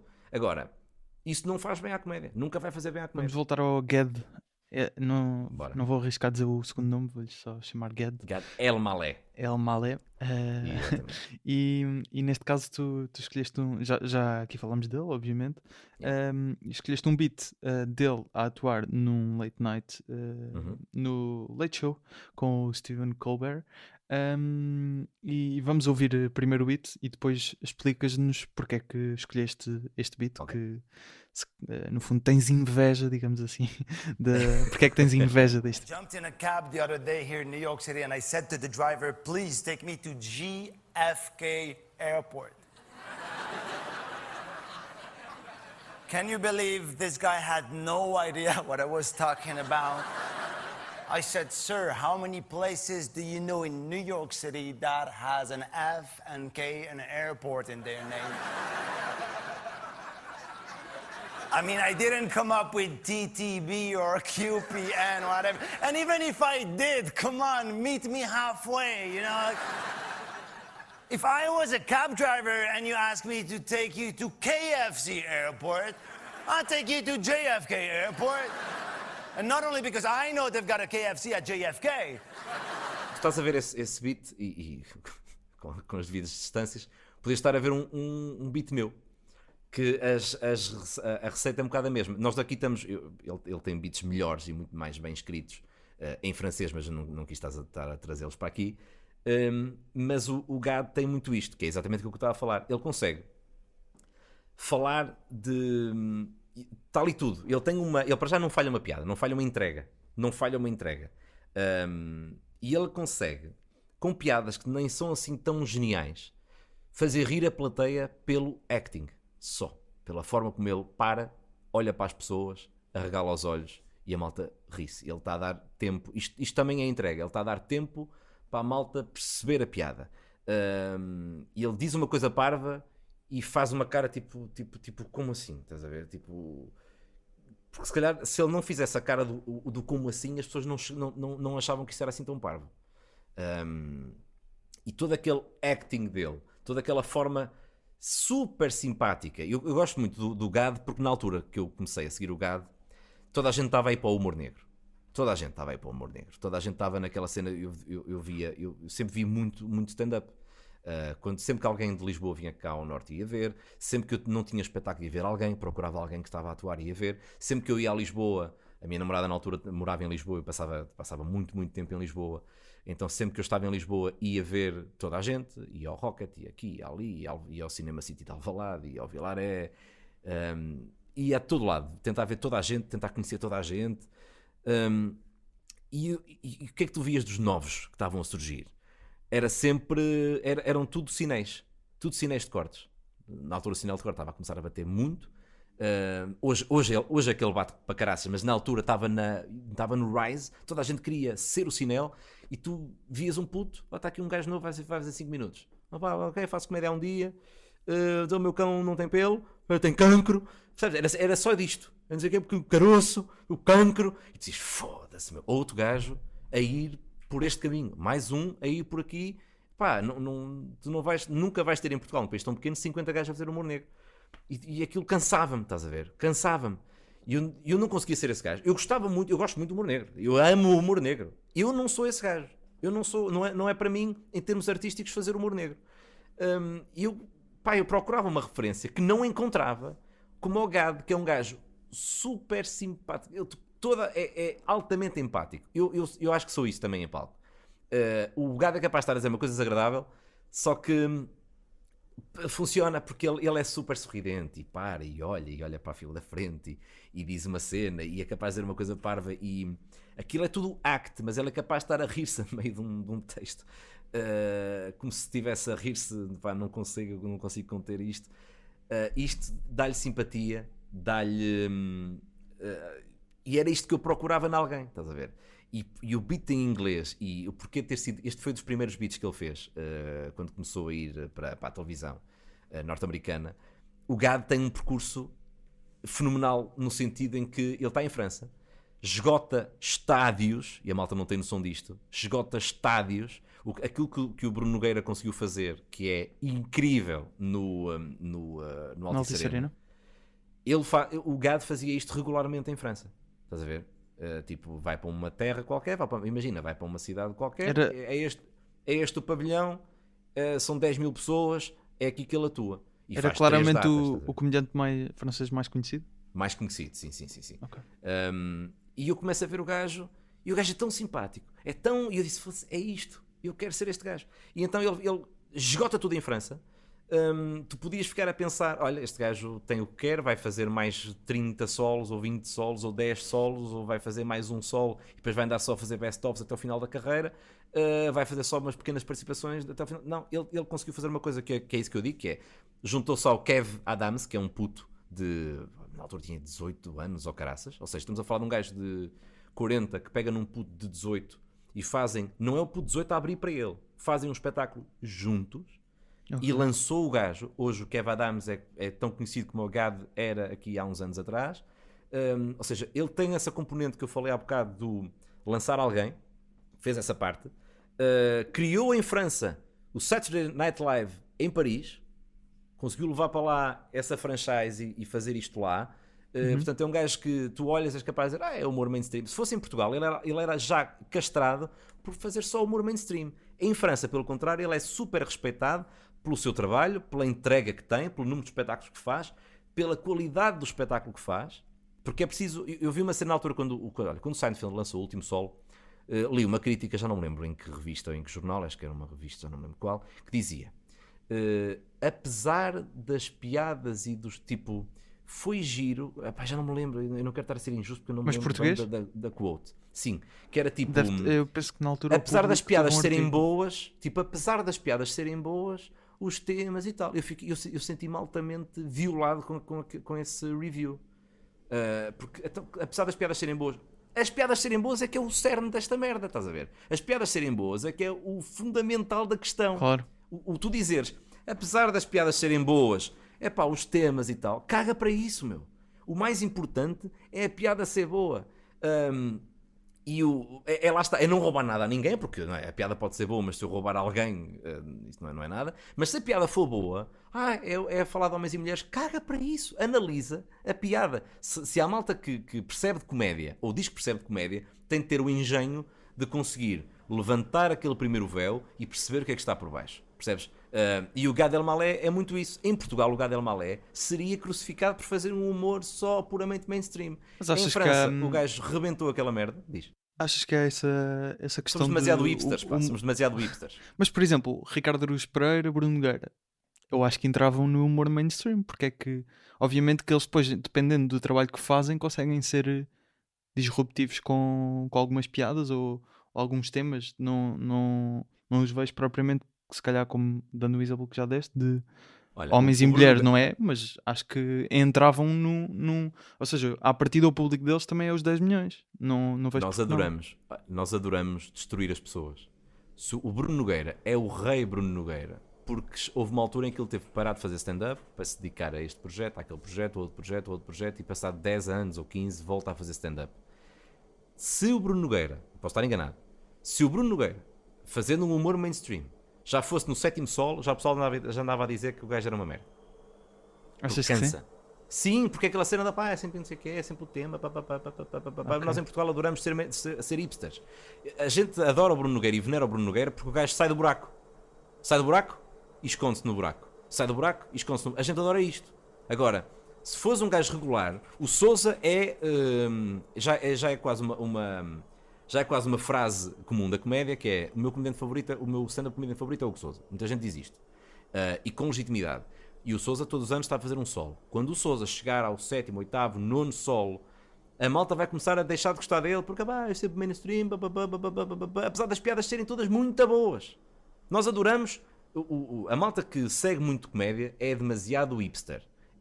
Enquanto aquilo não é bem... muito conhecido, ainda é um bocado fora, a gente gosta, sei lá, eu não sei até que ponto é que daqui por, sei lá, 4, 5, 6 anos ainda vamos estar a falar de Teixeira da Mota com este carinho, percebes? E isto é mau, porque ele continua a ser um excelente artista, continua a ser o gajo que se calhar daqui a 5, 6 anos ainda vai ter aquele podcast, só que epá, já foi demasiado visto, já foi feito, já foi não sei o quê, daí muda para outro gajo. Em vez de respeitar a malta. O Gad Elmaleh foi altamente respeitado em França e ainda teve a clarividência de dizer, para já de lançar um puto sem necessidade nenhuma, porque não precisava de o fazer, lançou o gajo, fez N iniciativas e ainda teve, lançou bué de solos, não consigo especificar, lançou bué de solos em França. Todos de 2 horas. Vi pelo menos 4, 5 que ele tinha feito. Todos de 2 horas e depois, mas estamos a falar de solos. Atenção, cá em Portugal nós fazemos solos de 4 meses, 20 datas, 30 datas. O gajo lá, imagina, o gajo só em Paris, com aquele solo, faz tipo 30 datas. Só em Paris. Pois. Estás a ver? E o gajo anda 2 anos com um solo, Uma 3 dimensão anos com o completamente mesmo diferente. solo. E faz centenas de datas. E, por exemplo, acho que foi o último solo dele, deu em direto na TF1, que é o equivalente à nossa TVI, por exemplo. Mas tipo, imagina, um grande acontecimento, estás a ver? Começou-se a live. É tipo, ele andou 3 anos com a... Esse vídeo está no YouTube. O gajo andou 3 anos com o solo dele. E a TVI, vamos dizer, de França, fez o direto todo a filmá-lo nos camarins e como é que tu estás e já estamos aqui com a família dele e bué de convidados comediantes e então, opá, o Gad Elmaleh é meu grande amigo e merece isto e agora entrevistar este gajo. Opá, é uma coisa, uma dimensão maluca. E o gajo pega nisto, está nesta dimensão e diz assim, vou fazer reset e vou para os Estados Unidos. O Seinfeld disse que o ajudava no que era possível. Ele só até foi criticou altamente Comedians in Cars. Sim. Olha, o Gad há um vídeo do Caraças que acho que também dá para ser consumido em inglês, que é o 10 Minutes in English, que está no YouTube. Que o gajo é exatamente uma espécie de um vlog / documentário da primeira vez que o gajo vai aos Estados Unidos fazer 10 minutos e se Ok. prepara para Não fazer vi. 10 minutos. É muito fixe. O 10 Minutes in English, acho eu, ou 10 Minutes in America, já não me lembro. Sei que o gajo decide, vê lá, eu acho que é preciso ser, eu não sei se é inteligente ou parvo, de eu encho estádios aqui e agora vou começar do zero.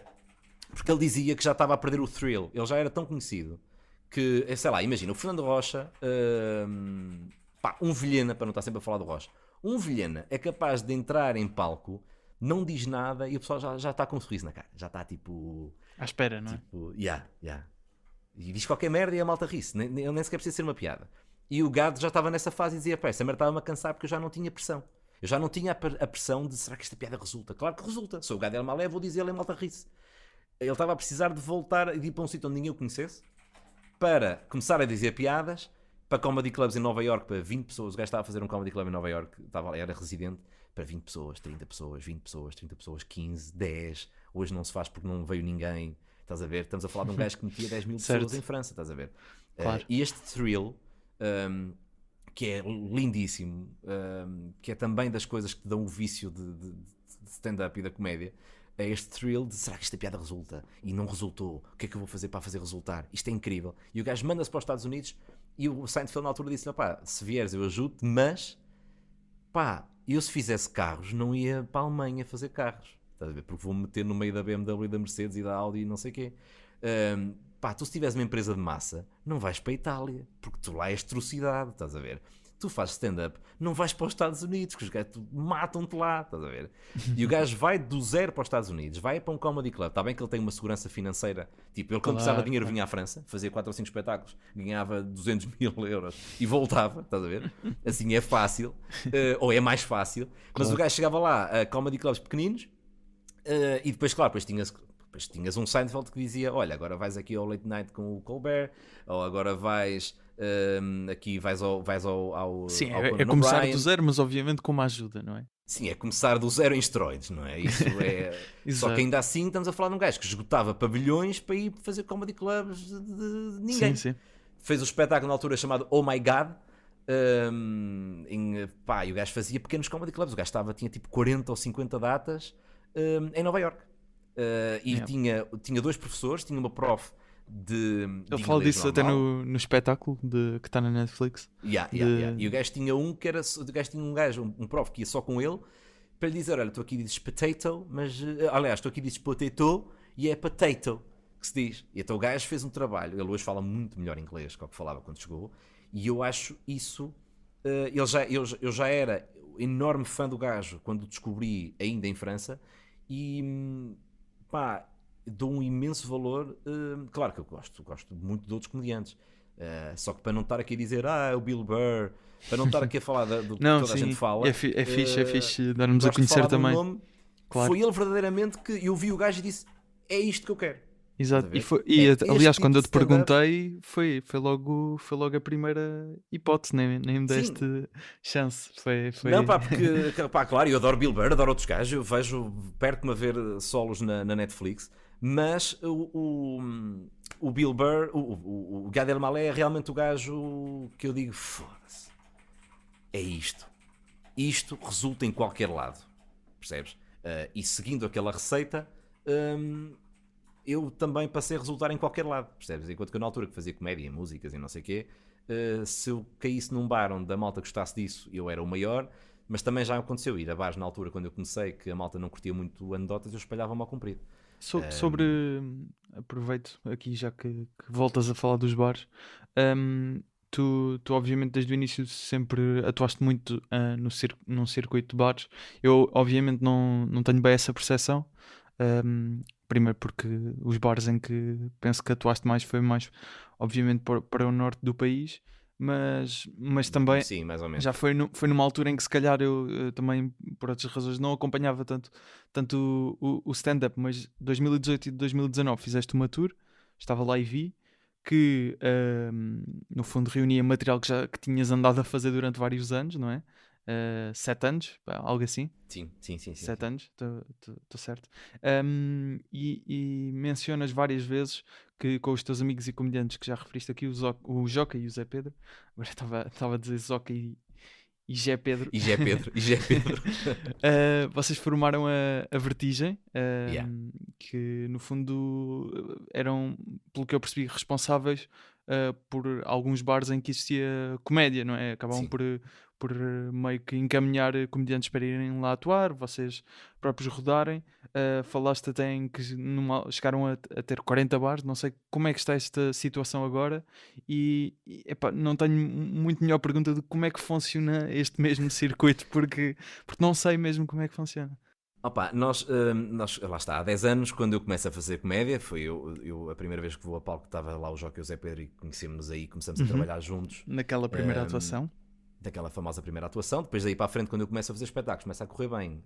O Joca e o Zé Pedro já tinham alguns bares, tenho uns 3 ou 4 na zona do Porto. Eu de repente começo a atuar em bares em Santa Maria da Feira, aqui na minha terra. E nós pensamos, olha, vens ao meu bar, eu vou ao teu bar. E percebemos que isto resultava. O que acontecia, por exemplo, quando eu ia a Lisboa, eu cheguei a falar com muita malta, cheguei a tentar criar uma vertigem em Lisboa. Porque em Lisboa o pessoal estava-se a matar. Isto antes, há 10 anos atrás, quando abria um bar.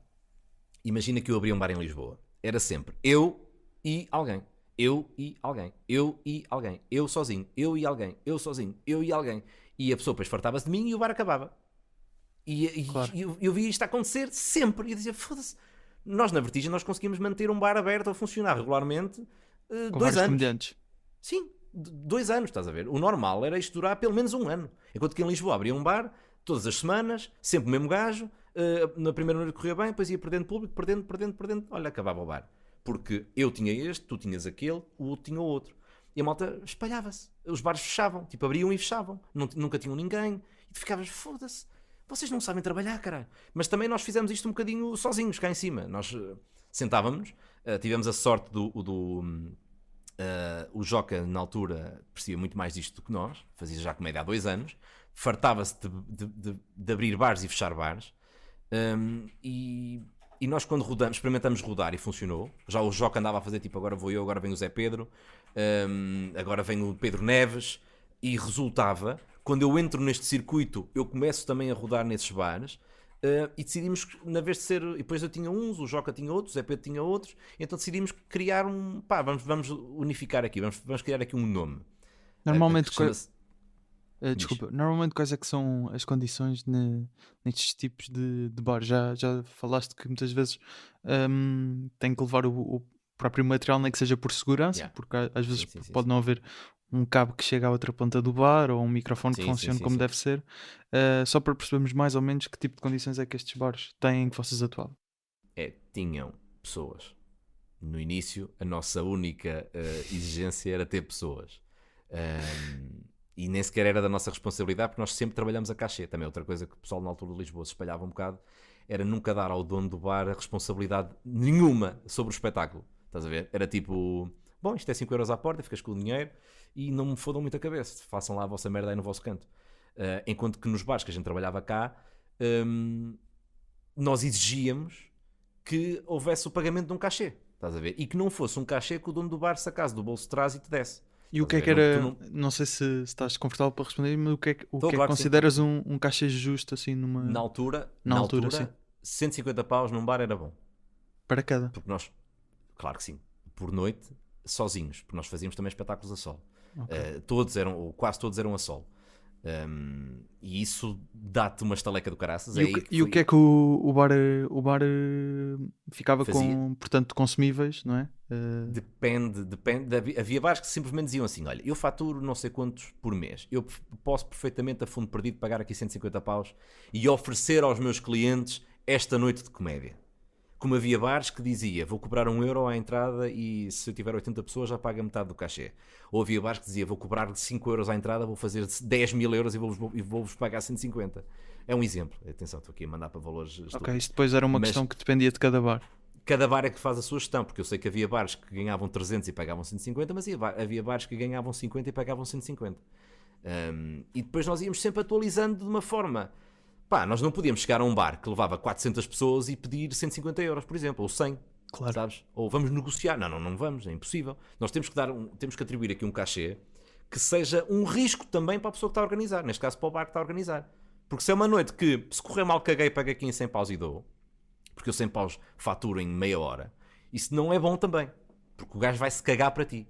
E nós, à medida que fomos crescendo, houve uma altura que nós estávamos nos 80 paus, depois pedíamos 100, e depois dos 100, 125, ou melhor, depois dos 100 pedimos 150 para fechar por 125, para haver aqui uma margem negocial, e depois começamos a dizer, ok, mas aqui baixo não conseguem pagar tanto porque são pequenos, ou porque não sei o quê, se calhar aqui vamos, não é 150, vamos cobrar 100, mas 100 à quarta-feira, ou à quinta, estás a ver?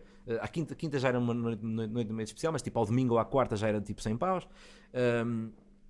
E com isto, parecendo que não, mas se tu fizeres 10, 15 espetáculos por mês, que era o número de espetáculos que a gente fazia na altura, em 40 bares, porque isto resultava. Então resultava, o que é que acontecia? Nisto havia um bar, e depois também as minhas músicas no YouTube resultaram muito nesse sentido, porque eu de repente disparo com as minhas paródias musicais e sou contactado por um bar em Beja, ou no Algarve, ou em Leiria.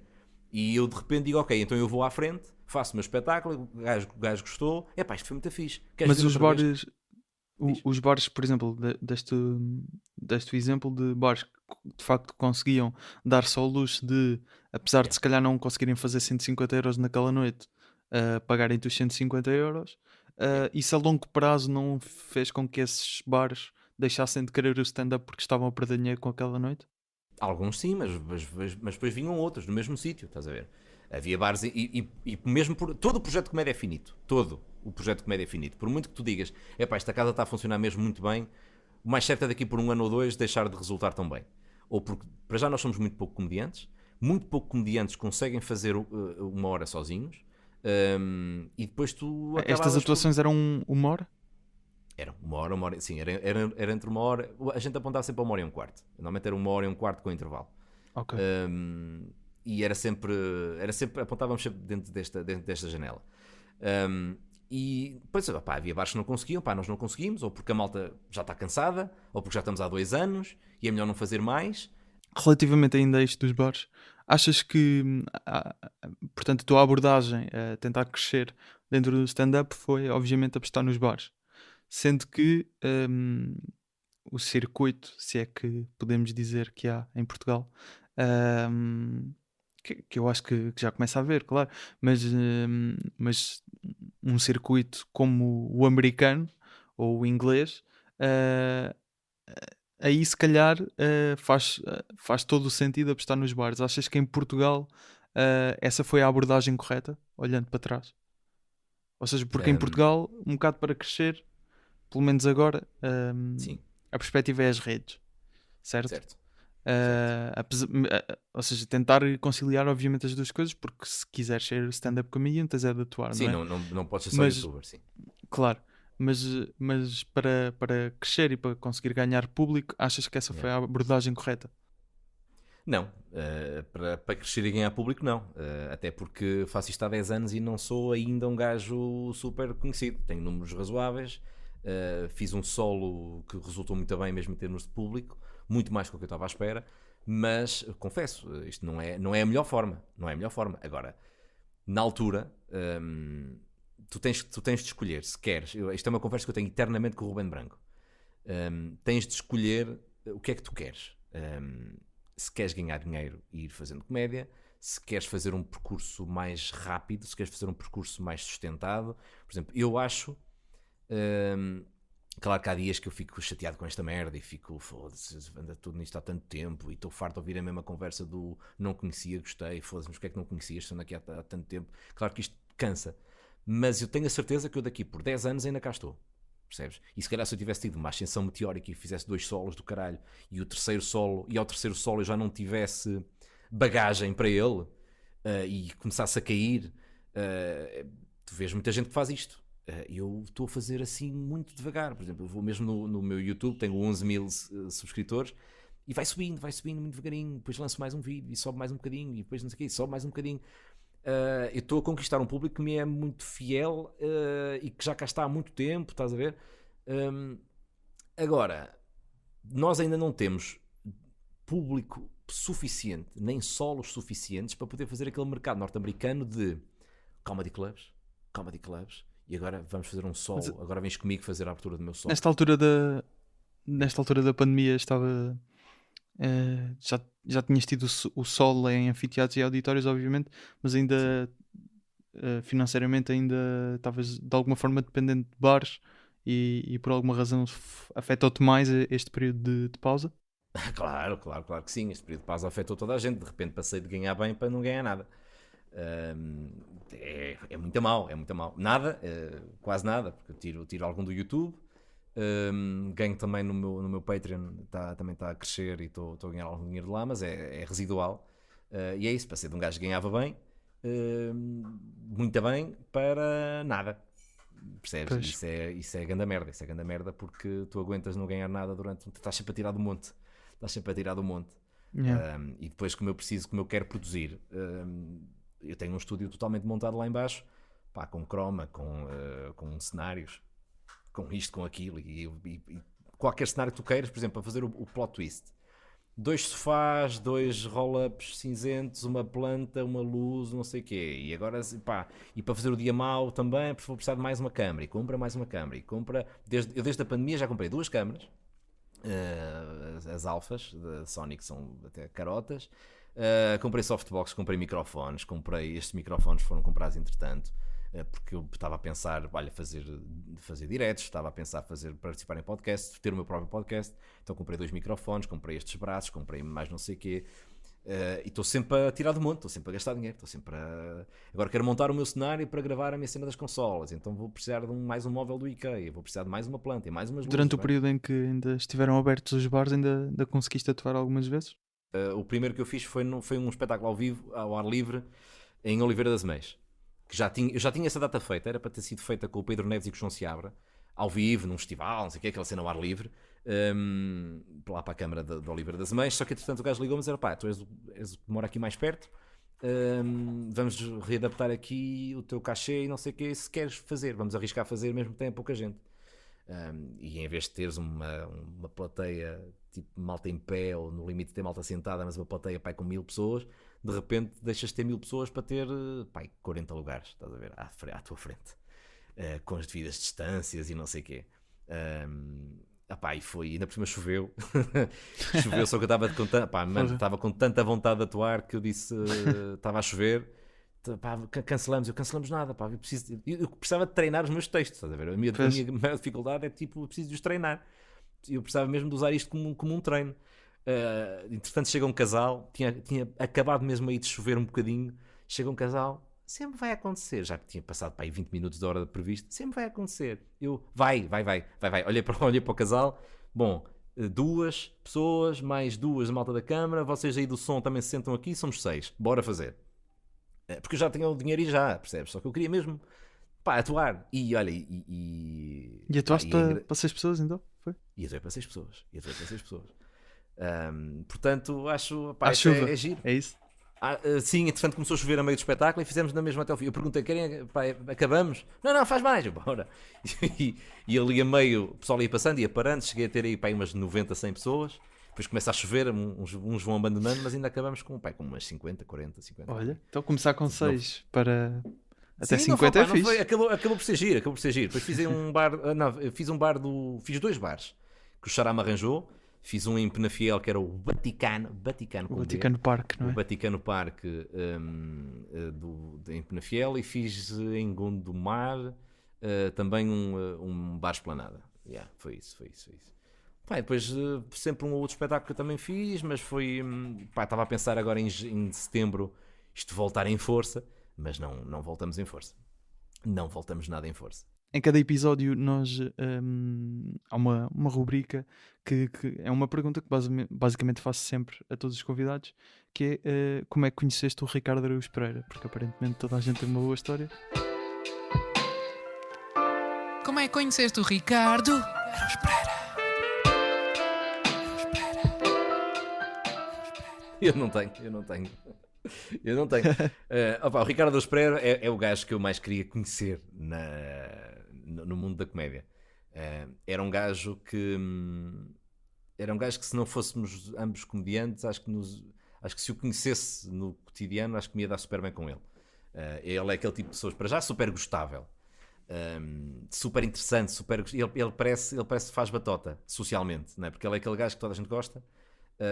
consegue ser porco e refinado ao mesmo tempo, consegue ter um humor super cerebral e super básico ao mesmo tempo, consegue estar a falar do Fernando Rocha e de um filósofo grego qualquer ao mesmo tempo. E depois ele partiu esta merda toda. Na altura que era só o Levanta-te e ri, de repente aparecer ali o Gato Fedorento com sketches completamente fora da caixa, porque já existia Monty Python, mas não era propriamente consumido, fazerem algo dentro do mesmo registro cá, e com aquela, quer se queira quer não, se o Ricardo não fizesse parte daquele grupo, aquilo não resultava tão bem, porque o Ricardo tem tudo. O Ricardo tem ele é muito alto, tem aquele aspecto meio desengonçado, mas ao mesmo tempo que funciona. O gajo tem tudo. A voz dele é muito engraçada, a cara dele é muito engraçada, e o jeito que ele tem para interpretar personagens aquilo é uma coisa maluca. Uma curiosidade que reparei e tenho que obviamente perguntar. Pá, tu atuaste num casamento cujo tema era stand-up. Adorei. Já fiz muitos casamentos. Como é que isto é? Já fiz muitos casamentos e posso dizer Como é que que isto havia aconteceu? uma mesa com o meu nome, o que é muito cómico, porque notas E claramente com que a pessoa outros foi comediantes do mesmo nível. E com outros comediantes do mesmo nível. É que Luís depois também é C.K., isso. Dave Chappelle. Tens Luís C.K., Dave Chappelle, tens João Ricardo Santos. O Richard Pryor e não sei o quê, de repente ali no meio, João Ricardo Santos. Só porque o gajo, porque ele foi obrigado a pôr, estás a ver? Porque ele achou, se calhar vamos pôr aqui uma mesa com o nome dele, vamos pôr aqueles convidados que a gente não gosta tanto. Certeza, não é? Que havia malta que tipo, eu estou na mesa do Luís C.K. O Luís C.K. antes dos escândalos. Estou na mesa do Luís C.K. e eu estou na mesa do quem é este gajo? Quem é este gajo? Mas qual é que foi a reação à abordagem? Tipo, como disseste, já foste convidado para atuar em casamento e atuaste em alguns. Sim. Mas Sim. nós temos um tema de casamento que é stand-up comedy. Sim, e foi muito fixe, pá. Foi o melhor que tu podes imaginar, porque o normal de casamentos é ninguém te conhece, ou os que até te conhecem, até sabem que és comediante, mas estamos aqui a comer e a beber, estou-me a cagar para ti. E tens mesmo de fazer aquele trabalho de. Normalmente és sempre apresentado, mas quando tu entras, tu fazes ali meia hora, Claro. mas é meia hora a 1000 a hora. Tu não podes nunca deixar cair a bola. E pau. E é sempre muito homens e mulheres. Aqui é que é homens e mulheres e direto e básico. Mas aqui também requer muita arte, que a malta muitas vezes não valoriza, que é conseguires ter esta merda, ter aqui é um bocado aquela cena do mágico, que é olhem para a minha mão, que é olhem para o e ela manda em ti, e enquanto que eu deste lado vou fazendo as minhas piadas que eu habitualmente faço noutros ambientes. A arte aqui é conseguires, como é que eu vou conseguir pegar nestas piadas, que são boas, mas que se calhar em condições normais não resultariam aqui, como é que eu vou fazer com que elas resultem? Lá está, vou estar aqui a falar com o noivo e com a noiva, e pau, e espetas ali no meio, e de repente vais embora, fizeste o teu beat, correu muito bem, num casamento que é um ambiente super complicado. Neste caso, o tema era stand-up. Os noivos super fãs de stand-up, em Portugal, no estrangeiro. Os gajos foram ver... Eles são a de Lisboa. Cristina e Romeu, estava aqui a confirmar Sim. só o nome. A Cristina e o Romeu, Onde é que estás a em ver isso? 2017, no teu Instagram. Ia, como caralho. Sim, e os gajos, eles são de Lisboa. Eu não sei se é ela que é de Lisboa e ele do Norte. Eu sei que eles conheceram-me em Lisboa. Tinha uma mesa com o Pedro Tochas também. Olha que jeito. Sim. E eles viram-me num espetáculo em Lisboa, num bar. Aliás, quando digo Lisboa, foi em Vila Franca, que para mim é Lisboa, mas para um Lisboeta, fogo. E esse casal foi ver. Já me tinha conhecido. Os gajos conheciam-me da net. E viram que eu ia lá, foram ver, nem sequer me abordaram no fim, nem no início, que é para não me condicionar. E depois os gajos contactaram-me. Olha, estivemos a vê-lo no sítio, não sei o quê, gostamos muito, queremos convidá-lo para o nosso casamento. E eu fiquei, ok, passam fãs de comédia, o tema do casamento é stand-up comedy. E eu, não. E os gajos fizeram, mano, imagina, tentaram transformar aquela quinta num palco de stand-up, com aquela cadeirinha, aquele banco de madeira, típico, estás a ver? Certo. O microfone, eu depois usei um microfone normal, mas o microfone que estava quando não estava ninguém em palco era aqueles antigos. Tradicional. Pá, muito giro. E o noivo fez 5 minutos, não foi? Fez open mic. E eu acho isto lindíssimo, pá. O gajo nunca tinha feito. Fez open mic. O gajo nem sequer era comediante. E eu é que, disse ao gajo que até era uma cena gira, ele apresentar-me e até fazer qualquer coisa. E o gajo aceitou o desafio e fez ali 5 minutinhos de open mic, a contar histórias dele com a namorada e não sei o quê. E eu achei isto lindíssimo, pá. E aí Acho que isto consegui é uma história fazer. fixe. É muito giro, pá. E aí consegui fazer num casamento o que faria, sei lá, no Máximo ou no Lapo. Estás a Pois. ver? Eu Eras acho no isso- fundo o cabeça de cartaz do casamento. Eu era o cabeça não é? de cartaz, exatamente. Não, mas foi mesmo. Não, entretanto, perdeste contacto, não sabes se estão casados ainda. Os gajos foram ver o meu solo, pá. Já não sei se não foi o de Lisboa. Gostava de saber se eles ouvem, se já ouviram o podcast. Acho que era público que se iria interessar por acaso pelo podcast. Podemos, posso, portanto, olha, posso até, olha, até era giro. Não, se eles ouvirem, Eu depois devia mandem dizer-te mensagem. É isso. Vou tentar concretizar isso. Vou tentar. Em alguns episódios tenho tentado fazer isto com convidados de analisar um beat de stand-up, ou neste caso com o Zé Diogo Quintela até analisámos uma crónica. E neste caso foi um beat que tu escolheste, que está disponível no teu canal do YouTube, em João Ricardo Santos, e o beat chama-se Banho com a Namorada. Podem procurar e encontram este e outros beats, que o Joel tem vários disponíveis. E neste caso, este beat vamos começar a ouvir e vamos tentando analisar aqui algumas partes. Sim, até porque nós tínhamos falado daquela cena de mascarar a cena da namorada com piadas boas ali pelo meio. E isto é um bom exemplo. E acho que isso é um bom exemplo, sim, porque à partida E- é só bem com a namorada, mas tem outras camadas por Tem baixo. outras camadas. E era isso mesmo. Esta ideia do banho com a namorada não parte da ideia do banho com a namorada, ou parte de alguma piada dentro deste beat que te lembraste e deu a faísca no fundo para escreveres isto? Sim, não, a cena do bem com pá, partiu mesmo. Há aqui duas possibilidades de onde o texto pode partir. Tanto pode partir de tem aqui uma piada que eu gostava de fazer alguma coisa com ela e tentar encaixá-la de alguma forma. Não foi o caso. Ou então há, de facto, o bem com a namorada que partiu de estar a tomar bem com a namorada e ela usa sempre água muito mais quente, não é? Como acontece bué da vezes, que é tipo... ela adora água a escaldar, estás a ver? Ela adora ficar toda vermelha, não sei o quê. Eu não. E então isto é uma incompatibilidade que vai saber acontece a muita gente. E depois cabe-me a mim pegar nesta ideia e transformá-la em algo bom. Percebes? Ou seja, parte de uma ideia real, neste caso, Exatamente. tomares banho E depois um reparares monte de que há coisas uma que diferença podem de ou não... temperatura, não é? Sim, começa por aí, está a ver? E depois comecei a partilhar isto, tipo, olha, eu acho que isto é uma boa cena, acho que é um bom texto, acho que é um bom ponto de partida. Porque realmente acontece a muita gente. Tipo, às vezes nos É bares identificável, perguntavam, portanto, é olha, Eu relacionável. de vez em quando perguntava, pessoal, isto assim já vos aconteceu? Porque não sei o quê, porque a minha namorada, babá. Ok, então isto é uma cena. Então, se é uma cena, vamos trabalhar a cena. Pronto, e é esse o ponto de partida do Vamos texto. tomar banho juntos. Eu. Vai. Eu ouço aquela merda e eu. Vai. Preparei, só que eu sou romântico. Preparei a casa de banho para ser romântico. Vocês estão a pensar, ui, pétalas de rosa no chão. Não. Não preciso nada dessa merda. Atenção aqui, estamos no piso em pé, portanto, é normal que eu puxe um bocadinho mais pelo sotaque. Ok, porque também tens de era adaptar ao essa, público. era uma das questões que eu tinha aqui anotado. Yeah, quando eu no meu tive a ver, que é- solo não sou assim tanto. Só que aqui estás a tanto- atuar no tanto piso em sotaque. pé, com o Fernando Rocha, público para ele, Pois. tens de te adaptar. Take a little time to work things over. Vou à ducha, ligar água quente para levantar aquela neblina romântica na casa de banho. I wanna read between the lines. A música arrebenta and my life. Vou buscá-lo ao quarto. Com o penduricalho. Aqui estou só a criar o ambiente. Aqui Sim, não há e- piadas ainda.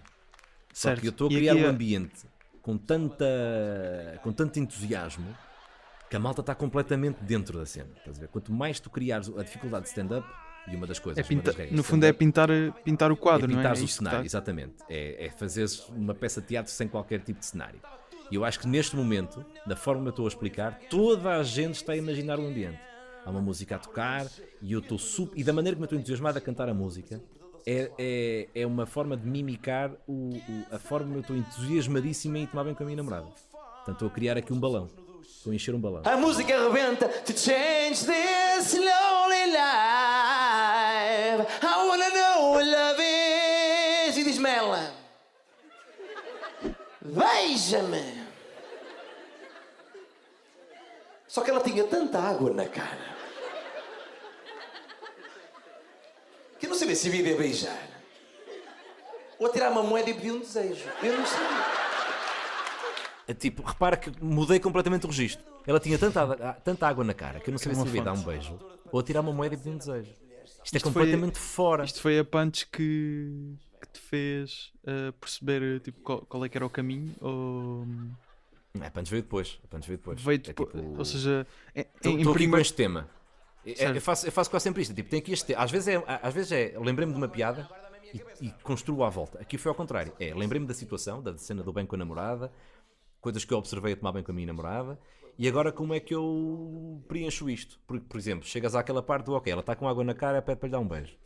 E aí é um... Tem que fazer aqui, Pois, aí é um bocado fazer pensar. aqui uma piada. Isto Tem que fazer parece aqui o uma quê, piada. não é? Pois. Tem que fazer aqui uma piada, uma comparação, uma cena qualquer e tentar ir buscar a cena o mais longe possível.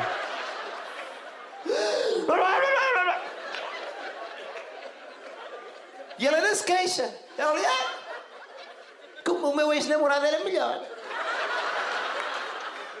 E eu olha, melhor. Ela sim, aguentava mais tempo debaixo d'água. Lá para o gajo fazia um minuto e tinha pneu logo aquela merda. Pá, aquilo estava a correr mal, ela puxa-me pelo cabelo e diz-me assim: dá-me banho e eu dou. Meu amor, eu gosto de ti como gosto de mim próprio.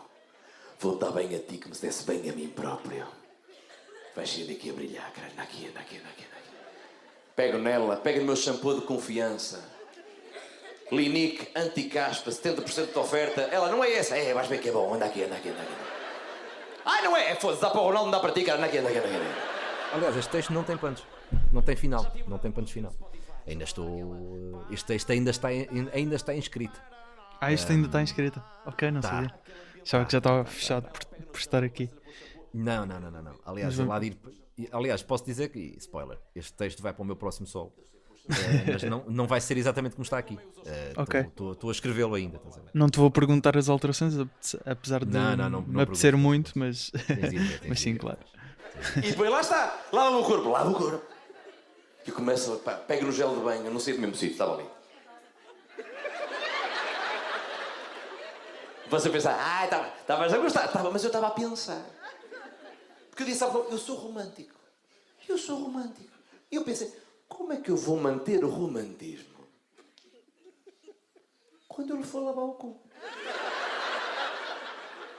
Porque eu hei de lá chegar, eu vou estar ali... E vai deixar de ser romântico. Eu nunca vi num filme romântico. Meu amor, I love you, me too. Cara, eu nunca vi esta merda. E eu pensei, bom, só se eu não lavar o cu.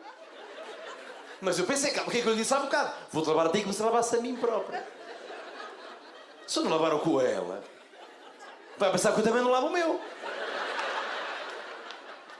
E eu lavo o meu cu. Aliás, eu lavo o meu cu porque eu lavo o meu carro. Só por fora. Esta de vou-me lavar a ti como se me lavasse a mim próprio, que é uma coisa que tu dizes no início. Yeah. Foi percebeste, ok, se eu acrescentar isto ao início e voltar a repetir no fim, fica mais sólido? Ou já tinhas... ok. Foi uma cena que... mas isto foi pensado mesmo assim. Já no início já pensaste logo assim?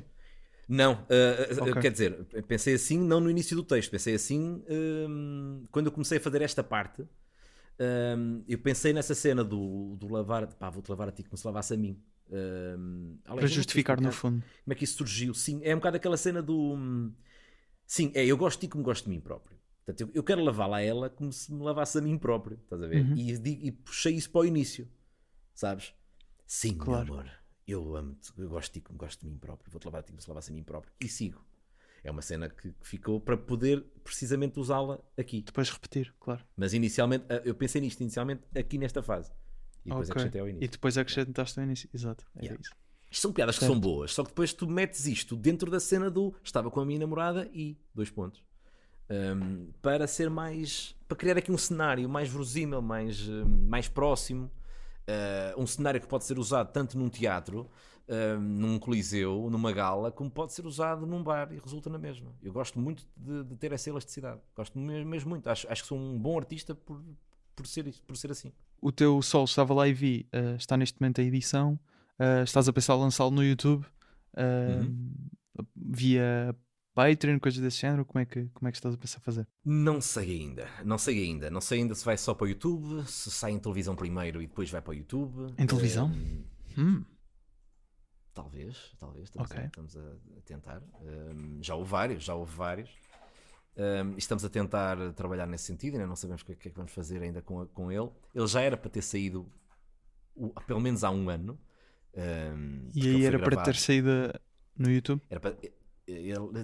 lá está. Há um ano era para ter saído em televisão. Estamos a pensar isso. Há muitas possibilidades de tu fazeres isso. Ou de lançar primeiro no Patreon e depois sai para o YouTube, ou de lançar em televisão. Enfim, ainda não sabemos o que é que vamos fazer. De qualquer forma, eu quando lançar o solo já quero ter as datas do próximo lançadas e bilheteiras abertas. Aliás, a cerimónia de abertura das bilheteiras era exatamente o lançamento do solo anterior. Que é tipo, olha que fixe, quero comprar. É isto, não é? Só que era para ter sido feito tudo o ano passado, 2020, não aconteceu, porque o solo foi em 2018, 2019. Queria fazer o solo em 2020, não aconteceu, na parte final do ano, então queria lançar no início do ano o solo anterior para projetar o solo do final do ano. Se calhar em 2021 já tinha outro solo para lançar e ainda estou sem lançar o segundo. Tens material para já 2 solos prontos? Tem. Eu quando comecei a fazer solo já tinha material para 3. Portanto... Devido aos 7 anos que já tinhas feito. Aos 7 anos, lá está. Às vezes a malta desvaloriza isso, mas é tão importante. Ter feito tantos bares obrigava-me a estar constantemente a escrever material e a melhorá-lo. Eu sei que todo o material que eu vou utilizar nestes 3 solos é todo muito bom. Claro que ele vai ser todo reescrito, assim como eu estava lá e vi. Não é simplesmente aquilo tem um fio condutor. Aquilo não é simplesmente pegar em 4, 5, 6 textos e fazer deles um espetáculo. É mais do que isso. É pegar nesses textos e reescrevê-los para fazer um beat grande. Claro. Estás a ver? Com um encadeamento. Umas coisas têm todas a ver com as outras. Então, mas num futuro provavelmente breve iremos ter novidades quanto a esse Estava Lá e Vi. E é claro que já era para ter sido, pá, fico super chateado porque tenho medo que ele depois quando sair já saia meio datado, mas sim, e queria muito já ter lançado o meu segundo solo. Portanto o melhor é mesmo aproveitarem e seguirem o Joel Ricardo Santos nas redes sociais, que assim ficam a par. Que bela ideia. Que bela ideia, não é? Estou fortíssimo no YouTube também. Fortíssimo no YouTube. Twitters, Facebooks, Instagrams. Joel, muito obrigado por teres estado aqui. Aproveitem e sigam também o Humor à Primeira Vista no Instagram, humoraprimeiravista.podcast. E obrigado e até um dia. I've been texting some American girls. I just get confused with some of your expressions, guys. One of these girls I said to, let's go out for a drink. She said, I'm down. I said, all right, so let's do it next time. She said, why? I said, because you're depressed. And, She said, no, I'm down means I'm totally up for it. How am I supposed to know? I said, so you want to go out? She said, I'm in. And this other girl, I texted, I said, let's go out.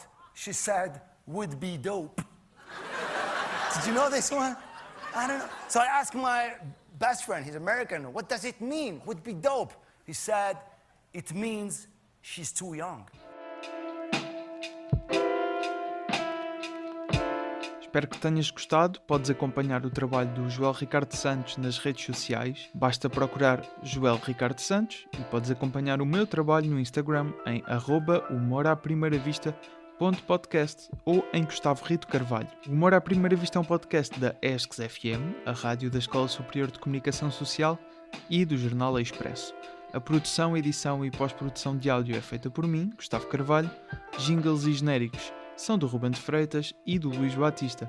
Quem dá a voz é o Tiago Filipe e o Rui Mirama. As fotografias deste episódio foram gentilmente cedidas pelo Joel Ricardo Santos. A ilustração deste episódio é do Nuno Amaral.